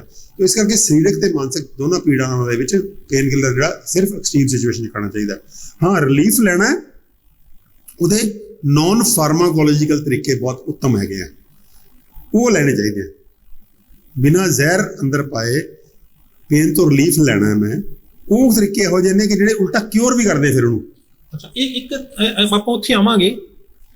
ਹੁਣ ਇਹ ਤੁਸੀਂ ਇੱਕ ਗੱਲ ਕੀਤੀ ਹੈ ਵੀ ਦਰਦ ਦਾ ਪਾਰਟ ਹੀ ਹੈ ਸੋਜਾ। ਹੁਣ ਥੋੜਾ ਸਾਡੇ ਦਰਸ਼ਕਾਂ ਨੂੰ ਵੀ ਸਮਝਾਓ ਕਿ ਸੋਜ ਕੀ ਚੀਜ਼ ਹੁੰਦੀ ਹੈ, ਦਰਦ ਦੇ ਨਾਲ ਸੁੱਜ ਕਿਉਂ ਜਾਂਦਾ? ਜਿਹੜਾ ਦਰਦ ਹੈ ਸੋਜਿਸ਼ ਦਾ ਇੱਕ ਅਲਾਮਤ ਹੈ। ਸੋਜਿਸ਼ ਸਗੋਂ ਹੈਗੀ ਹੈ ਤਾਂ ਹੀ ਦਰਦ ਹੁੰਦਾ। ਸੋਜੇ ਦਾ ਮਤਲਬ ਹੈ ਕਿ ਜਿਸ ਥਾਂ ਤੇ ਜਿੰਨੀ ਥਾਂ ਸੀਗੀ ਉੱਥੇ ਉਹਦੇ ਨਾਲ ਵੱਧ ਕੁਝ ਇਕੱਠੀ ਹੋ ਗਈ ਹੈ, ਉਹਦੇ ਪਾਣੀ ਇਕੱਠਾ ਹੋ ਗਿਆ ਜਾਂ ਉੱਥੇ ਕੋਈ ਜ਼ਹਿਰੀਲਾ ਮਾਦਾ ਇਕੱਠਾ ਹੋ ਗਿਆ, ਉਹ ਸੋਜਿਸ਼ ਆ ਰਹੀ ਹੈ। ਤਾਂ ਉੱਥੇ ਜਿਹੜੇ ਨਰਵਸ ਨੇ ਉਹ ਦਬਾਅ 'ਚ ਨੇ, ਤਾਂ ਹੀ ਦਰਦ ਹੁੰਦੀ ਨਾ। ਦਰਦ ਸੋਜਿਸ਼ ਦੀ ਅਲਾਮਤ ਹੈ ਜੀ। ਦਰਦ ਹੋਰ ਵੀ ਬਹੁਤ ਸਾਰੀਆਂ ਗੱਲਾਂ ਦੀ ਅਲਾਮਤ ਹੋ ਸਕਦੀ ਹੈ, ਲੇਕਿਨ ਸੋਜਿਸ਼ ਦੀ ਵੀ ਅਲਾਮਤ ਹੈ। ਦਰਦ ਮਸਲ ਸਪਾਜ਼ਮ ਦੀ ਵੀ ਅਲਾਮਤ ਹੋ ਸਕਦੀ ਹੈ, ਦਰਦ ਮਾਨਸਿਕ ਪੀੜਾ ਦੀ ਵੀ ਅਲਾਮਤ ਹੋ ਸਕਦੀ ਹੈ, ਦਰਦ ਕਿਸੇ ਜਿਹਨੂੰ ਕਹਿੰਦੇ ਬੰਦੇ ਦਾ ਬਹੁਤ ਗਹਿਰੀ ਚੋਟ ਲੱਗੀ ਹੋਵੇ ਉਹਦੇ ਦੀ ਅਲਾਮਤ ਹੋ ਸਕਦੀ ਹੈ, ਲੇਕਿਨ ਦਰਦ ਸੋਜਿਸ਼ ਦੀ ਵੀ ਅਲਾਮਤ ਹੈ। ਸੋ ਸੋਜਿਸ਼ ਮੁੱਖ ਹੁੰਦੀ ਹੈ। ਸੋਜਿਸ਼ ਕਿਸੇ ਕਾਰਨ ਕਰਕੇ ਹੁੰਦੀ ਹੈ, ਉਹ ਕਾਰਨ ਲੱਭਣਾ ਹੁੰਦਾ। ਸੋ ਕਾਰਨ ਲੱਭਣਾ ਬਹੁਤ ਜ਼ਰੂਰੀ ਹੈ, ਕਿਉਂਕਿ ਕਾਰਨ ਟਰੀਟ ਕਰਨਾ। ਲੇਕਿਨ ਉਹਨੂੰ ਆਰਜੀ ਤੌਰ ਤੇ ਦਬਾਉਣਾ ਜਿਹੜਾ, ਨਾ ਤਾਂ ਸੋਜਿਸ਼ ਨੂੰ ਦਬਾਉਣ ਦੀ ਲੋੜ ਹੁੰਦੀ ਹੈ ਬਹੁਤਾ, ਇੱਕ ਲਿਮਟ ਤੋਂ ਅਗਰ ਵੱਧ ਜਾਵੇ ਤਾਂ ਵੱਖਰੀ ਗੱਲ ਹੈ। ਅਗਰ ਐਕਸਟ੍ਰੀਮ ਸਿਚੁਏਸ਼ਨ ਹੋਵੇ ਤਾਂ ਫਿਰ ਦਬਾਉਣਾ ਪੈਂਦਾ, ਕਈ ਵਾਰੀ ਦਬਾਉਣਾ ਪੈਂਦਾ, ਫਿਰ ਉਹ ਕਈ ਵਾਰੀ ਨੁਕਸਾਨ ਹੁੰਦਾ। ਆਰਜੀ ਤੌਰ ਤੇ ਫਿਰ ਸੋਚ ਕੇ ਦਬਾਉਣਾ ਹੁੰਦਾ ਕਿ ਮੈਂ ਇਹਨੂੰ 2 ਦਿਨ ਲਈ 4 ਦਿਨ ਲਈ ਦਬਾਉਣਾ, ਜਿਹਦੀ ਅੱਤ ਹੋ ਰਹੀ ਹੈ ਤਾਂ ਕਿ ਬੰਦੇ ਨੂੰ ਨੁਕਸਾਨ ਨਾ ਹੋ ਜਾਏ, ਬੰਦਾ ਮਰ ਨਾ ਜਾਵੇ। ਉਹਦੀ ਫਿਰ ਸਟੀਰੋਇਡ ਵੀ ਦਿੰਦੇ ਆ, ਸਭ ਕੁਝ ਦਿੰਦੇ ਆ। ਉਹ ਆਰਜੀ ਤੌਰ ਤੇ ਠੀਕ ਹੈ, ਜਸਟੀਫਾਈਡ ਆ। ਆਪਾਂ ਨੂੰ ਹਮੇਸ਼ਾ ਲਈ ਗਲਤ ਨਹੀਂ ਕਰ ਸਕਦੇ, ਲੇਕਿਨ ਨਵੇਂ ਸਿਚੁਏਸ਼ਨ ਜਿਹੜੀ ਦਰਦ ਪੇਨ ਕਿਲਰ ਖਾਂਦੇ ਆ ਲੋਕ, ਚਾਹੇ ਉਹ ਮਾਨਸਿਕ ਪੇਨ ਕਿਲਰ ਨੇ, ਟ੍ਰੈਂਕੁਲਾਈਜ਼ਰ ਨੇ, ਐਂਟੀ ਡਿਪਰੈਸੈਂਟ ਨੇ, ਚਾਹੇ ਉਹ ਸਰੀਰਕ ਪੇਨ ਕਿਲਰ ਨੇ, ਉਹ ਮਾੜੇ ਨੇ। ਅੱਛਾ, ਹੁਣ ਜਿਹੜੀ ਆਪਾਂ ਹੁਣ ਆਈਏ ਵੀ ਪੇਨ ਕਿਲਰ, ਦਰਦ ਨੂੰ ਬੰਦ, ਦਰਦ ਨਿਵਾਰਕ, ਇਹ ਦਰਦ ਨਿਵਾਰਕ ਜਿਹੜੀਆਂ ਦਵਾਈਆਂ ਨੇ ਇਹ ਕਿੰਨੇ ਕਿਸਮ ਦੀਆਂ ਨੇ? ਇੱਕ ਤਾਂ ਹੋ ਗਿਆ ਕੈਮੀਕਲ ਜਿਹੜਾ ਆਪਾਂ ਸਰੀਰ ਦੇ ਰਾਹੀਂ ਅੰਦਰ ਲੈ ਲਿਆ, ਦਵਾਈ ਜਿਹੜੀ ਆ ਉਹ ਦਰਦ ਬੰਦ ਕਰਨ ਵਾਲੀ, ਇੱਕ ਉਹ ਹੋ ਗਈ। ਨੰਬਰ 2 ਦੇ ਉੱਤੇ ਆ ਗਿਆ ਪੈਚ, ਜਿਹੜੇ ਅੱਜ ਕੱਲ੍ਹ ਜਿਹੜੇ ਉਹ ਸਰੀਰ ਦੇ ਉੱਤੇ ਲੱਗ ਜਾਂਦੇ ਨੇ। ਨੰਬਰ 3 ਆ ਗਿਆ ਇੰਜੈਕਸ਼ਨ, ਹੈ ਨਾ, ਟੀਕਾ ਲੱਗ ਗਿਆ। ਤੇ ਇਹ ਕਿੰਨੇ ਤਰ੍ਹਾਂ ਦੇ ਨੇ ਜਿਹੜੇ ਇਹ ਹੈਗੇ ਨੇ ਦਰਦ ਬੰਦ ਕਰਨ ਦੀਆਂ ਦਵਾਈਆਂ ਜਾਂ ਜੋ ਵੀ ਤਰੀਕੇ ਹੈਗੇ ਨੇ, ਤੇ ਇਹਨਾਂ ਦੇ ਵਿੱਚੋਂ ਸਭ ਤੋਂ ਬੈਸਟ ਕਿਹੜੀ ਚੀਜ਼ ਹੈਗੀ? ਉਹ ਜਿਹੜੇ ਇੱਕ ਆਪਾਂ 2 ਬ੍ਰੌਡਲੀ ਐਡਵਾਈਸ ਕਰਦੇ ਹਾਂ। ਫਾਰਮਾਕੋਲੋਜੀਕਲ ਵੇਜ਼, ਯਾਨੀ ਕਿ ਦਵਾਈਆਂ ਜਿਹੜੀਆਂ ਨੇ, ਦਵਾਈਆਂ ਰਾਹੀਂ ਦਰਦ ਬੰਦ ਕਰਨੀ, ਇੱਕ ਅੱਗੇ ਦਵਾਈਆਂ ਤੋਂ ਬਿਨਾਂ ਦਰਦ ਬੰਦ ਕਰਨੀ ਜੀ ਠੀਕ ਹੈ। ਦਵਾਈਆਂ ਤੋਂ ਬਿਨਾਂ ਵਾਲੀ ਦੀ ਗੱਲ ਤਾਂ ਆਪਾਂ ਬਾਅਦ ਚ ਕਰਦੇ ਹਾਂ। ਦਵਾਈਆਂ ਨਾਲ ਜਿਹੜੀ ਬੰਦ ਕਰਨੀ ਉਹਦੇ ਦੀ ਗੋਲੀਆਂ ਵੀ ਹੋ ਸਕਦੀਆਂ ਨੇ, ਕੈਪਸੂਲ ਵੀ ਹੋ ਸਕਦੇ ਆ, ਟੀਕਾ ਵੀ ਹੋ ਸਕਦਾ ਹੈ, ਉਹ ਸਪਰੇਅ ਵੀ ਆ ਗਈਆਂ ਅੱਜ ਕੱਲ੍ਹ, ਸਪਰੇਅ ਕਰ ਦਿੰਦੇ ਹਾਂ ਆਪਾਂ। ਹਾਂ, ਤੇ ਉਹ ਬਲੌਕਸ ਲਾ ਦਿੰਦੇ ਆ, ਜਿਵੇਂ ਐਨਐਸਜੀ ਵਾਲੇ ਬਲੌਕ ਲਾਤਾ, ਕਿਤੇ ਬਾਂਹ ਸੁੰਨ ਕਰ ਲਈ ਜਾਂ ਸਰੀਰ ਦਾ ਥੱਲੜਾ ਹਿੱਸਾ ਸੁੰਨ ਕਰ ਲਿਆ, ਉਹ ਤਰੀਕੇ ਹੈਗੇ ਆ। ਤੇ ਜਿਹੜੇ ਬਾਕੀ ਹੈਗੀਆਂ ਤੁਹਾਡੀਆਂ ਜਿਹੜੀਆਂ ਤੁਸੀਂ ਕਹਿੰਦੇ ਹੋ ਪੈਚਸ ਵਗੈਰਾ, ਉਹ ਵੀ ਅੱਜ ਕੱਲ੍ਹ ਆ ਗਈਆਂ ਨੇ। ਤਾਂ ਉਹਨੇ ਨਿੱਕਾ ਤਰੀਕੇ ਆ, ਲੋਕਲ ਵੀ ਨੇ ਇਹ ਚੋਂ, ਤੇ ਕੁਝ ਗੋਲੀਆਂ ਨੁਕਸਾਨਦਾਇਕ ਕਿਹੜੇ ਜ਼ਿਆਦਾ ਨੁਕਸਾਨਦਾਇਕ ਜਿੰਨਾ ਸਰੀਰ ਦੇ ਅੰਦਰ ਜਾਏਗੀ ਕੋਈ ਚੀਜ਼, ਉਹ ਜ਼ਿਆਦਾ ਨੁਕਸਾਨਦੇਹ ਹੋਏਗੀ। ਚਮੜੀ ਰਾਹੀਂ ਵੀ ਜਾਂਦੀ ਅੰਦਰ ਖੈਰ ਚੀਜ਼, ਪਰ ਉਨੀ ਨਹੀਂ ਜਾਂਦੀ, ਘੱਟ ਜਾਏਗੀ। ਸੋ ਇਸ ਕਰਕੇ ਉਹ ਕੋਸ਼ਿਸ਼ ਕਰਨੀ ਚਾਹੀਦੀ ਹੈ ਕਿ ਪਹਿਲੀ ਗੱਲ ਤਾਂ ਨੋਨ ਫਾਰਮਾਕੋਲੋਜੀਕਲ ਤਰੀਕੇ ਨਾਲ ਦਰਦ ਬੰਦ ਕੀਤੀ ਜਾਵੇ ਬਿਨਾਂ ਦਵਾਈਆਂ ਦੇ। ਦੂਜਾ ਲੋਕਲ ਕੋਈ ਮੱਲਮ ਲਾ ਕੇ, ਕੋਈ ਤੇਲ ਲਾ ਕੇ, ਕੋਈ ਚੇਪੀ ਲਾ ਕੇ ਉਹ ਕੀਤੀ ਜਾਵੇ। ਤੀਜਾ ਆ ਗਿਆ ਤੁਹਾਡਾ ਸਪਰੇਅ ਸਪਰੂ ਕੀਤੀ ਜਾਵੇ, ਇਹੋ ਜੀ, ਉਹ ਵੀ ਠੀਕ ਹੈ। ਜਿਹੜੀਆਂ ਗੋਲੀਆਂ ਕੈਪਸੂਲ ਤੇ ਟੀਕੇ ਨੇ ਇਹ ਜ਼ਿਆਦਾ ਹਾਰਮਫੁਲ ਹੋਣਗੇ। ਅੱਛਾ, ਤੇ ਇਹ 3-4 ਚੀਜ਼ਾਂ ਤੁਸੀਂ ਦੱਸੀਆਂ ਨੇ ਵੀ ਇਹ ਤਰੀਕੇ ਨਾਲ ਜਿਹੜਾ ਦਰਦ ਬੰਦ ਕੀਤਾ ਜਾ ਸਕਦਾ। ਪਹਿਲਾਂ ਤਾਂ ਤੁਸੀਂ ਇਹ ਗੱਲ ਕਿਹਾ ਕਿ ਦਰਦ ਆਪਾਂ ਨੇ ਬੰਦ ਕਰਨਾ ਹੀ ਨਹੀਂ ਹੈਗਾ, ਕਿਸੇ ਤਰੀਕੇ ਆਪਾਂ ਕੋਸ਼ਿਸ਼ ਕਰਨੀ ਹੈ ਕਿ ਦਰਦ ਕਿਉਂ ਹੋ ਰਿਹਾ ਉਹਦਾ ਕਾਰਨ ਲੱਭਿਆ ਜਾਵੇ, ਤਾਂ ਕਿ ਦਰਦ ਦੇ ਵਿੱਚ ਹੀ ਆਪਾਂ ਨੂੰ ਪਤਾ ਲੱਗੇ ਕਿ ਇਹਦੇ ਵਿੱਚ ਆਹ ਪ੍ਰੋਬਲਮ। ਕੁਝ ਚੀਜ਼ਾਂ ਐਸੀਆਂ ਵੀ ਹੁੰਦੀਆਂ ਨੇ ਡਾਕਟਰ ਸਾਹਿਬ, ਵੀ ਹੁਣ ਸਵਾਲ ਦੇ ਵਿੱਚ ਇਹ ਗੱਲ ਨਿਕਲ ਕੇ ਸਾਹਮਣੇ, ਇਹ ਵੀ ਕੁਝ ਚੀਜ਼ਾਂ ਐਸੀਆਂ ਹੁੰਦੀਆਂ ਨੇ ਕਿ ਜਦੋਂ ਦਰਦ ਦੇ ਵਿੱਚ ਹੀ ਪਤਾ ਲੱਗਦਾ ਵੀ ਬਿਮਾਰੀ ਕੀ ਹੈ, ਉਹ ਕਿਹੜੀਆਂ ਨੇ? ਦੇਖੋ ਦਰਦ ਦਾ ਆਪਾਂ ਪਹਿਲਾਂ ਗੱਲ ਕੀਤੀ ਨਾ ਕਿ ਦਰਦ ਦੇ ਨਾਲ ਤੁਹਾਨੂੰ ਜਿਵੇਂ appendix ਵਗੈਰਾ, ਹਾਂ, ਦਰਦ ਦੇ ਨਾਲ ਤੁਹਾਨੂੰ ਪਤਾ ਲੱਗਦਾ ਕਿ ਬਿਮਾਰੀ ਹੈਗੀ ਹੈ, ਫਲਾਣਾ ਥਾਂ ਤੇ ਬਿਮਾਰੀ ਹੈ। ਤੇ ਫਿਰ ਉਹ ਡਾਕਟਰਾਂ ਦੀ ਕਲਾਸੀਫਿਕੇਸ਼ਨ ਦੇ ਹਿਸਾਬ ਨਾਲ ਹੈ ਕਿ ਕੁਝ ਦਰਦਾਂ ਇਹੋ ਜਿਹੀਆਂ ਨੇ ਜਿੱਥੇ ਕਿ ਤੁਹਾਨੂੰ ਕੋਈ ਕੰਪਲਿਕੇਸ਼ਨ ਹੋ ਸਕਦੀ ਹੈ, ਤਾਂ ਹੀ ਡਾਕਟਰ ਕਹਿੰਦੇ ਵੀ ਆਪਰੇਸ਼ਨ ਕਰਾ ਦਿਓ ਜਾਂ ਐਪੈਂਡਿਕਸ ਕਢਾ ਦਿਓ, ਜਾਂ ਕੋਈ ਵੀ ਚੀਜ਼, ਜਿਵੇਂ ਹਾਰਟ ਵਾਲੀ ਦਰਦ ਹੈ ਤਾਂ ਕਹਿੰਦੇ ਬਾਈਪਾਸ ਕਰਾ ਲਓ, ਸਟੰਟ ਪਵਾ ਲਓ।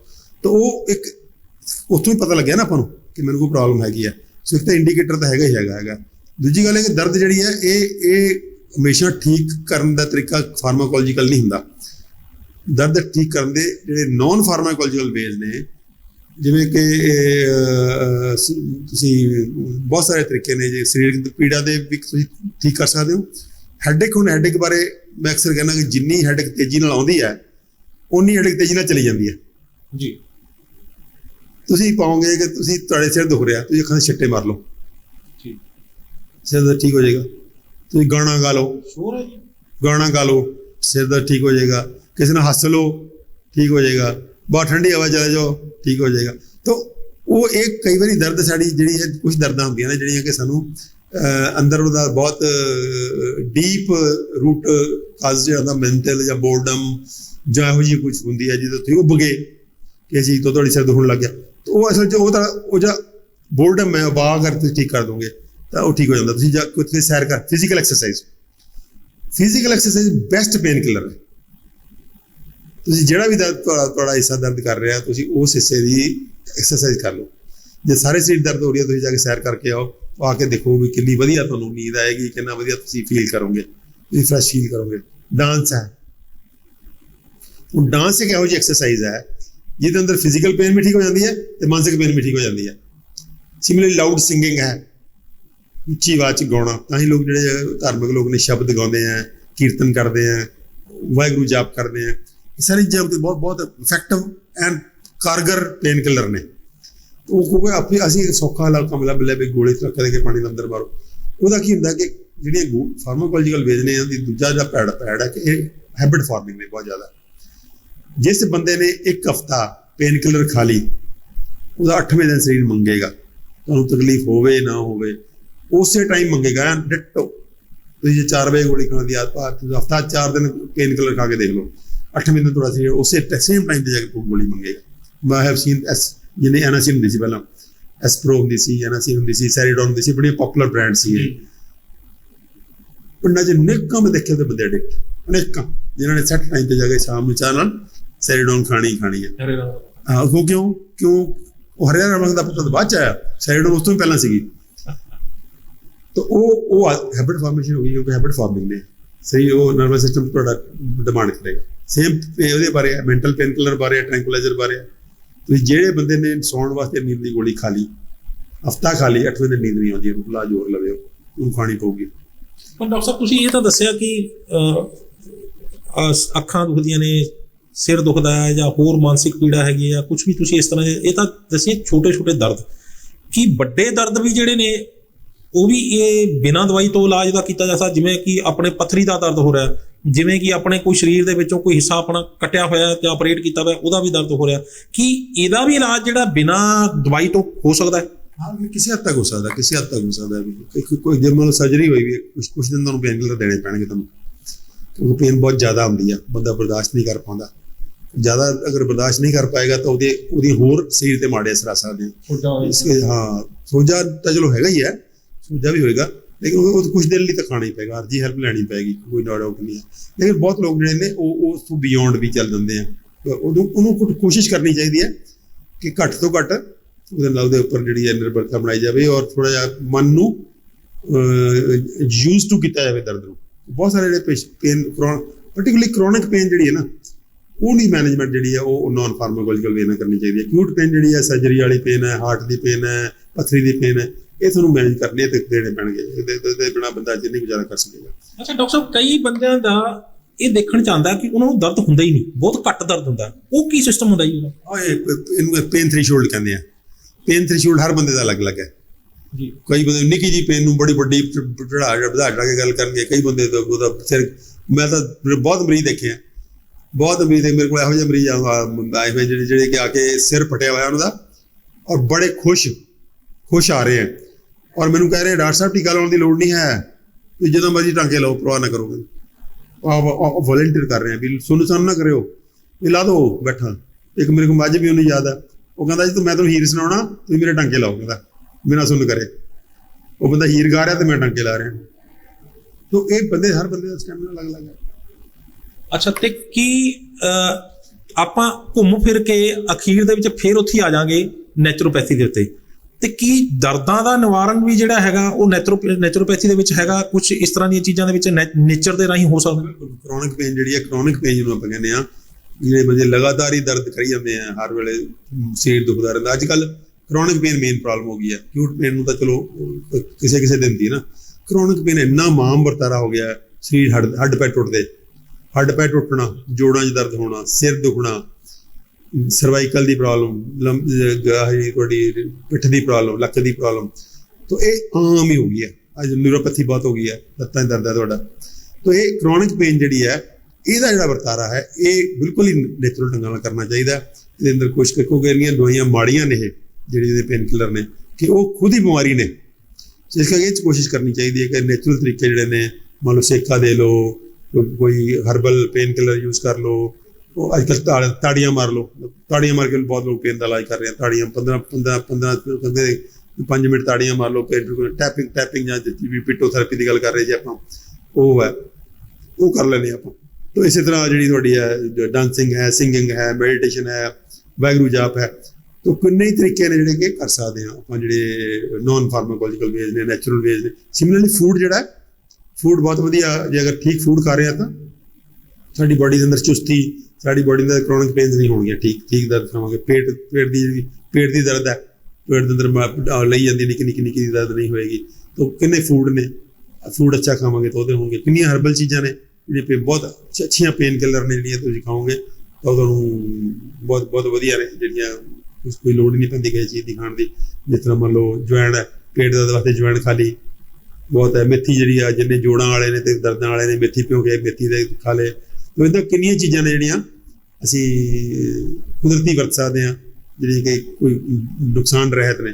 ਜ਼ਿਆਦਾ ਕੋਸ਼ਿਸ਼ ਕਰਨੀ ਚਾਹੀਦੀ ਕ੍ਰੋਨਿਕ ਪੇਨ ਵਾਲਿਆਂ ਨੂੰ, ਚਾਹੇ ਉਹ ਮਾਨਸਿਕ ਪੇਨ ਹੈ, ਚਾਹੇ ਉਹ ਸਰੀਰਕ ਪੇਨ ਹੈ। ਦੋਨੋਂ ਤਰ੍ਹਾਂ ਦੀ ਪੇਨ ਜਿਹੜੀ ਹੈ ਉਹਨੂੰ ਨਾਨ ਫਾਰਮਾਕੋਲੋਜੀਕਲ ਤਰੀਕੇ ਨਾਲ ਜਿਹੜੀ ਹੈ ਮੈਨੇਜ ਕਰਨ ਦੀ ਕੋਸ਼ਿਸ਼ ਕਰਨੀ ਚਾਹੀਦੀ ਹੈ। ਫਾਰਮਾਕੋਲੋਜੀਕਲ ਜਾਂ ਦਵਾਈਆਂ ਜਿਹੜੀਆਂ ਅੰਗਰੇਜ਼ੀ ਦਵਾਈਆਂ, ਉਹਨਾਂ ਦੀ ਹੈਲਪ ਸਿਰਫ ਐਕਸਟ੍ਰੀਮ ਸਿਚੁਏਸ਼ਨ 'ਚ ਲੈਣੀ ਚਾਹੀਦੀ ਹੈ, ਜਿਹੜੀ ਉਹ ਵੀ ਅਰਜੀ ਸੋਚ ਕੇ ਮੈਂ 5 ਦਿਨ 10 ਦਿਨ 15 ਦਿਨ ਲੈਣੀ ਹੈ, ਮੁੜ ਕੇ ਮੈਂ ਉਹਨੂੰ ਛੱਡ ਦੇਣਾ। ਕਿਉਂਕਿ ਜੇ ਲੰਬਾ ਸਮਾਂ ਖਾਵਾਂਗੇ ਤਾਂ ਉਹਦੇ ਨਾਲ ਆਪਣੇ ਆਪ 'ਚ ਹੀ ਉਹ ਬਿਮਾਰੀ ਬਣ ਜਾਂਦੀ ਹੈ। ਇਹੀ ਗੱਲ ਤੇ ਮੈਂ ਆ ਰਿਹਾ ਸੀਗਾ ਕਿ ਤੁਸੀਂ ਗੱਲ ਕੀਤੀ ਕਿ ਲੰਮਾ ਸਮਾਂ ਖਾਣ ਦੇ ਉੱਤੇ, ਜਿਹੜਾ ਪੇਨ ਕਿਲਰ ਖਾਣ ਦੇ ਨਾਲ ਜਿਹੜਾ ਉਹ ਆਪਣੇ ਆਪ ਦੇ ਵਿੱਚ ਸਰੀਰ ਦੇ ਵਿੱਚ ਖਰਾਬੀ ਪੈਦਾ ਕਰਦੇ। ਇੱਕ ਖਰਾਬੀ ਤਾਂ ਤੁਸੀਂ ਦੱਸੀ ਵੀ ਉਸੇ ਟਾਈਮ ਦੇ ਉੱਤੇ ਜਿਹੜਾ ਉਹ ਦਵਾਈ ਫੇਰ ਮੰਗਣਗਾ, ਦਵਾਈ ਦਾ ਉਹ ਆਦੀ ਬਣ ਜਾਏਗਾ, ਐਡਿਕਟ ਹੋ ਜਾਏਗਾ। ਨੰਬਰ 2 ਦੇ ਉੱਤੇ ਕੀ ਇਹ ਜਿਹੜੀਆਂ ਪੇਨ ਕਿਲਰ ਆਪਾਂ ਲੈ ਰਹੇ ਹਾਂ, ਕਿ ਇਹਦੇ ਨਾਲ ਸਰੀਰ ਦੇ ਕਈ ਹੋਰ ਅੰਗ ਵੀ ਖਰਾਬ ਹੋ ਸਕਦੇ ਨੇ? ਬਹੁਤ ਭੈੜੇ ਨੇ। ਜਿਵੇਂ ਜਿੰਨੇ ਪੇਨ ਕਿਲਰ ਨੇ ਸਾਰੇ ਗੁਰਦੇ ਖਰਾਬ ਕਰਦੇ ਆ। ਹੁਣ ਕਿਡਨੀ ਫੇਲਰ ਦੇ ਪੇਸ਼ੈਂਟ ਆ ਰਹੇ ਆ, ਔਰ ਹਿਸਟਰੀ ਕੀ ਦੇ ਰਹੇ ਵੀ ਮੈਂ ਜੀ ਇੰਨੇ ਚਿਰ ਉਹ ਖਾਂਦਾ ਰਿਹਾ, ਦਰਦ ਦੀਆਂ ਦਵਾਈਆਂ ਖਾਂਦਾ ਰਿਹਾ। ਦਰਦ ਦੀਆਂ ਦਵਾਈਆਂ ਬੇਹੱਦ ਭੈੜੀਆਂ ਨੇ, ਗੁਰਦੇ ਖਰਾਬ ਕਰਦੀਆਂ ਨੇ, ਬਹੁਤ ਸਾਰੀਆਂ ਦਵਾਈਆਂ ਲਿਵਰ ਖਰਾਬ ਕਰਦੀਆਂ ਨੇ, ਪੈਰਾਸਟਾਮੋਲ ਲਿਵਰ ਖਰਾਬ ਕਰਦੀ ਹੈ। ਇਹ ਕਿੰਨੇ ਚਿਰ ਦੇ ਵਿੱਚ ਜਿਹੜੀ ਹੈ ਉਹ ਸਰੀਰ ਦੇ ਵਿੱਚ ਖਰਾਬੀ ਕਰਨੀ ਸ਼ੁਰੂ ਕਰ ਦਿੰਦੀ ਹੈ? ਹਰ ਬੰਦੇ ਈਵਨ ਸਿੰਗਲ ਗੋਲੀ ਜਿਹੜੀ ਹੈ ਤੁਹਾਨੂੰ ਨੁਕਸਾਨ ਕਰ ਸਕਦੀ ਹੈ। ਸਿੰਗਲ ਗੋਲੀ ਐਸਪਰੀਨ ਦੀ, ਡਿਸਪਰੀਨ ਦੀ ਸਿੰਗਲ ਗੋਲੀ ਬੰਦੇ ਨੂੰ ਉਲਟੀਆਂ ਲਾ ਸਕਦੀ ਹੈ ਖੂਨ ਦੀਆਂ। ਅੱਜ ਬੈਨ ਕਰਤੀ ਉਹਨਾਂ ਨੇ, ਪਹਿਲਾਂ ਉਹ ਡਿਸਪਰੀਨ ਨਹੀਂ ਖਾਂਦਾ, ਹੁਣ ਡਿਸਪਰੀਨ ਸਿਰਫ ਹਾਰਟ ਵਾਲੇ ਨੂੰ ਦਿੰਦੇ ਆ। ਤੁਹਾਨੂੰ ਯਾਦ ਹੋਣਾ ਡਿਸਪਰੀਨ ਦੀਆਂ ਗੋਲੀਆਂ ਘੋਲ ਕੇ ਪੀਣਾ, ਮੈਂ ਵੀ ਪੀਂਦਾ ਰਿਹਾ। ਡਿਸਪਰੀਨ 2 ਗੋਲੀਆਂ ਘੋਲ ਕੇ ਦਰਖਤ ਕੇ ਅੰਦਰ ਮਾਰ ਦਿੰਦੇ ਸੀ ਸਿਰ ਦੁਖਦੇ ਸੀ। ਅੱਜ ਉਹਨੂੰ ਸਟ੍ਰਿਕਟਲੀ ਮਨਾ ਕਰਦੇ ਆ ਵੀ ਖਬਰਦਾਰ ਐਸਪਰੀਨ ਨਹੀਂ ਪੀਣੀ, ਬਲੀਡ ਕਰ ਜਾਓਗੇ, ਖੂਨ ਚ ਬ੍ਰੇਨ ਹੈਮਰੇਜ ਹੋਏਗਾ ਤੇ ਮਰ ਜਾਓਗੇ। ਅੱਜ ਉਹ ਬੈਨ ਹੋ ਚੁੱਕਿਆ। ਤਾਂ ਇਸ ਕਰਕੇ ਜਿਹੜੀ ਇਹ ਪੇਨ ਕਿਲਰ ਇਦਾਂ ਖਾਣੇ ਜਿਹੜੇ ਨੇ ਬਹੁਤ ਹੀ ਖਤਰਨਾਕ ਨੇ। ਇੱਕ ਸਿੰਗਲ ਟੈਬਲੇਟ ਤੁਹਾਨੂੰ ਮਾਰ ਸਕਦੀ ਹੈ, ਸਿੰਗਲ ਟੈਬਲੇਟ। ਲੰਬੇ ਸਮੇਂ ਤੱਕ ਨੁਕਸਾਨ ਹੈ ਹੀ ਨਹੀਂ। ਲੰਬੇ ਸਮੇਂ ਜਿੰਨਾ ਤੁਸੀਂ ਖਾਈ ਜਾਓਗੇ ਉਨਾ ਹੀ ਤੁਹਾਡੇ ਕੋਈ ਨਾ ਕੋਈ ਵਾਈਟਲ ਆਰਗਨ ਡੈਮੇਜ ਹੋ ਜਾਏਗਾ। ਇਸ ਕਰਕੇ ਇਹਨਾਂ ਤੋਂ ਪਰਹੇਜ਼ ਕਰਨਾ ਚਾਹੀਦਾ ਔਰ ਮਿਨੀਮਮ ਖਾਣੇ ਚਾਹੀਦੇ ਆ। ਔਰ ਸਾਨੂੰ ਕੋਸ਼ਿਸ਼ ਕਰਨੀ ਚਾਹੀਦੀ ਹੈ ਕਿ ਅਸੀਂ ਬਿਲਕੁਲ ਹੀ ਕੋਈ ਦਵਾਈ ਦਾ ਇਸਤੇਮਾਲ ਨਾ ਕਰੀਏ। ਜੇ ਕਰਨਾ ਹੀ ਹੈ ਤਾਂ ਆਪਣੀ ਲੋਕਲ ਜੜੀ ਬੂਟੀਆਂ ਦਾ ਇਸਤੇਮਾਲ ਕਰੀਏ ਜਾਂ ਜਿਹੜੇ ਨਾਨ ਫਾਰਮਾਕੋਲੋਜੀਕਲ ਨੈਚੁਰਲ ਵੇਜ਼ ਨੇ ਉਹਦਾ ਇਸਤੇਮਾਲ ਕਰੀਏ। ਅਖੀਰ ਦੇ ਵਿੱਚ ਡਾਕਟਰ ਸਾਹਿਬ ਜਿਹੜੀ ਅਹਿਮ ਗੱਲ ਹੈ ਕਿ ਤੁਸੀਂ ਇਹ ਤਾਂ ਕਹਿਤਾ ਵੀ ਦਵਾਈਆਂ ਨਾਲ ਆਪਾਂ ਜਿਹੜਾ ਇਹਦਾ ਇਲਾਜ ਨਹੀਂ ਕਰਨਾ, ਕਿਸੇ ਵੀ ਤਰੀਕੇ ਦੇ ਦਰਦ ਨੂੰ ਆਪਾਂ ਨੇ ਬੰਦ ਨਹੀਂ ਕਰਨਾ। ਆਪਾਂ ਅਲੱਗ-ਅਲੱਗ ਜਿਹੜੇ ਤਰੀਕੇ ਨੇ ਜਿਨ੍ਹਾਂ ਦੇ ਰਾਹੀਂ ਜਿਹੜਾ ਆਪਾਂ ਦਰਦ ਨੂੰ ਬੰਦ ਕਰ ਸਕਦੇ ਹਾਂ। ਡਾਂਸ ਹੋ ਗਿਆ, ਪੀਟੋਥੈਰੇਪੀ ਹੋ ਗਈ, ਹੋਰ ਬੜੇ ਤਾੜੀਆਂ ਮਾਰਦੀਆਂ, ਬੜੇ ਤਰੀਕੇ ਦੱਸੇ ਨੇ। ਪਰ ਦਰਸ਼ਕਾਂ ਦੇ ਮਨ ਦੇ ਵਿੱਚ ਇੱਕ ਸਵਾਲ ਪੈਦਾ ਹੋਏਗਾ ਕਿ ਦਵਾਈ ਤਾਂ ਡਾਕਟਰ ਨੇ ਲਿਖਤੀ ਤੇ ਅਸੀਂ ਜਾ ਕੇ ਫਾਰਮਾਸਿਸਟ ਤੋਂ ਖਰੀਦੀ ਤੇ ਖਾ ਲਈ ਵੀ ਇਹਦੇ ਨਾਲ ਸਾਡਾ ਦਰਦ ਬੰਦ ਹੋ ਹੀ ਜਾਏਗਾ।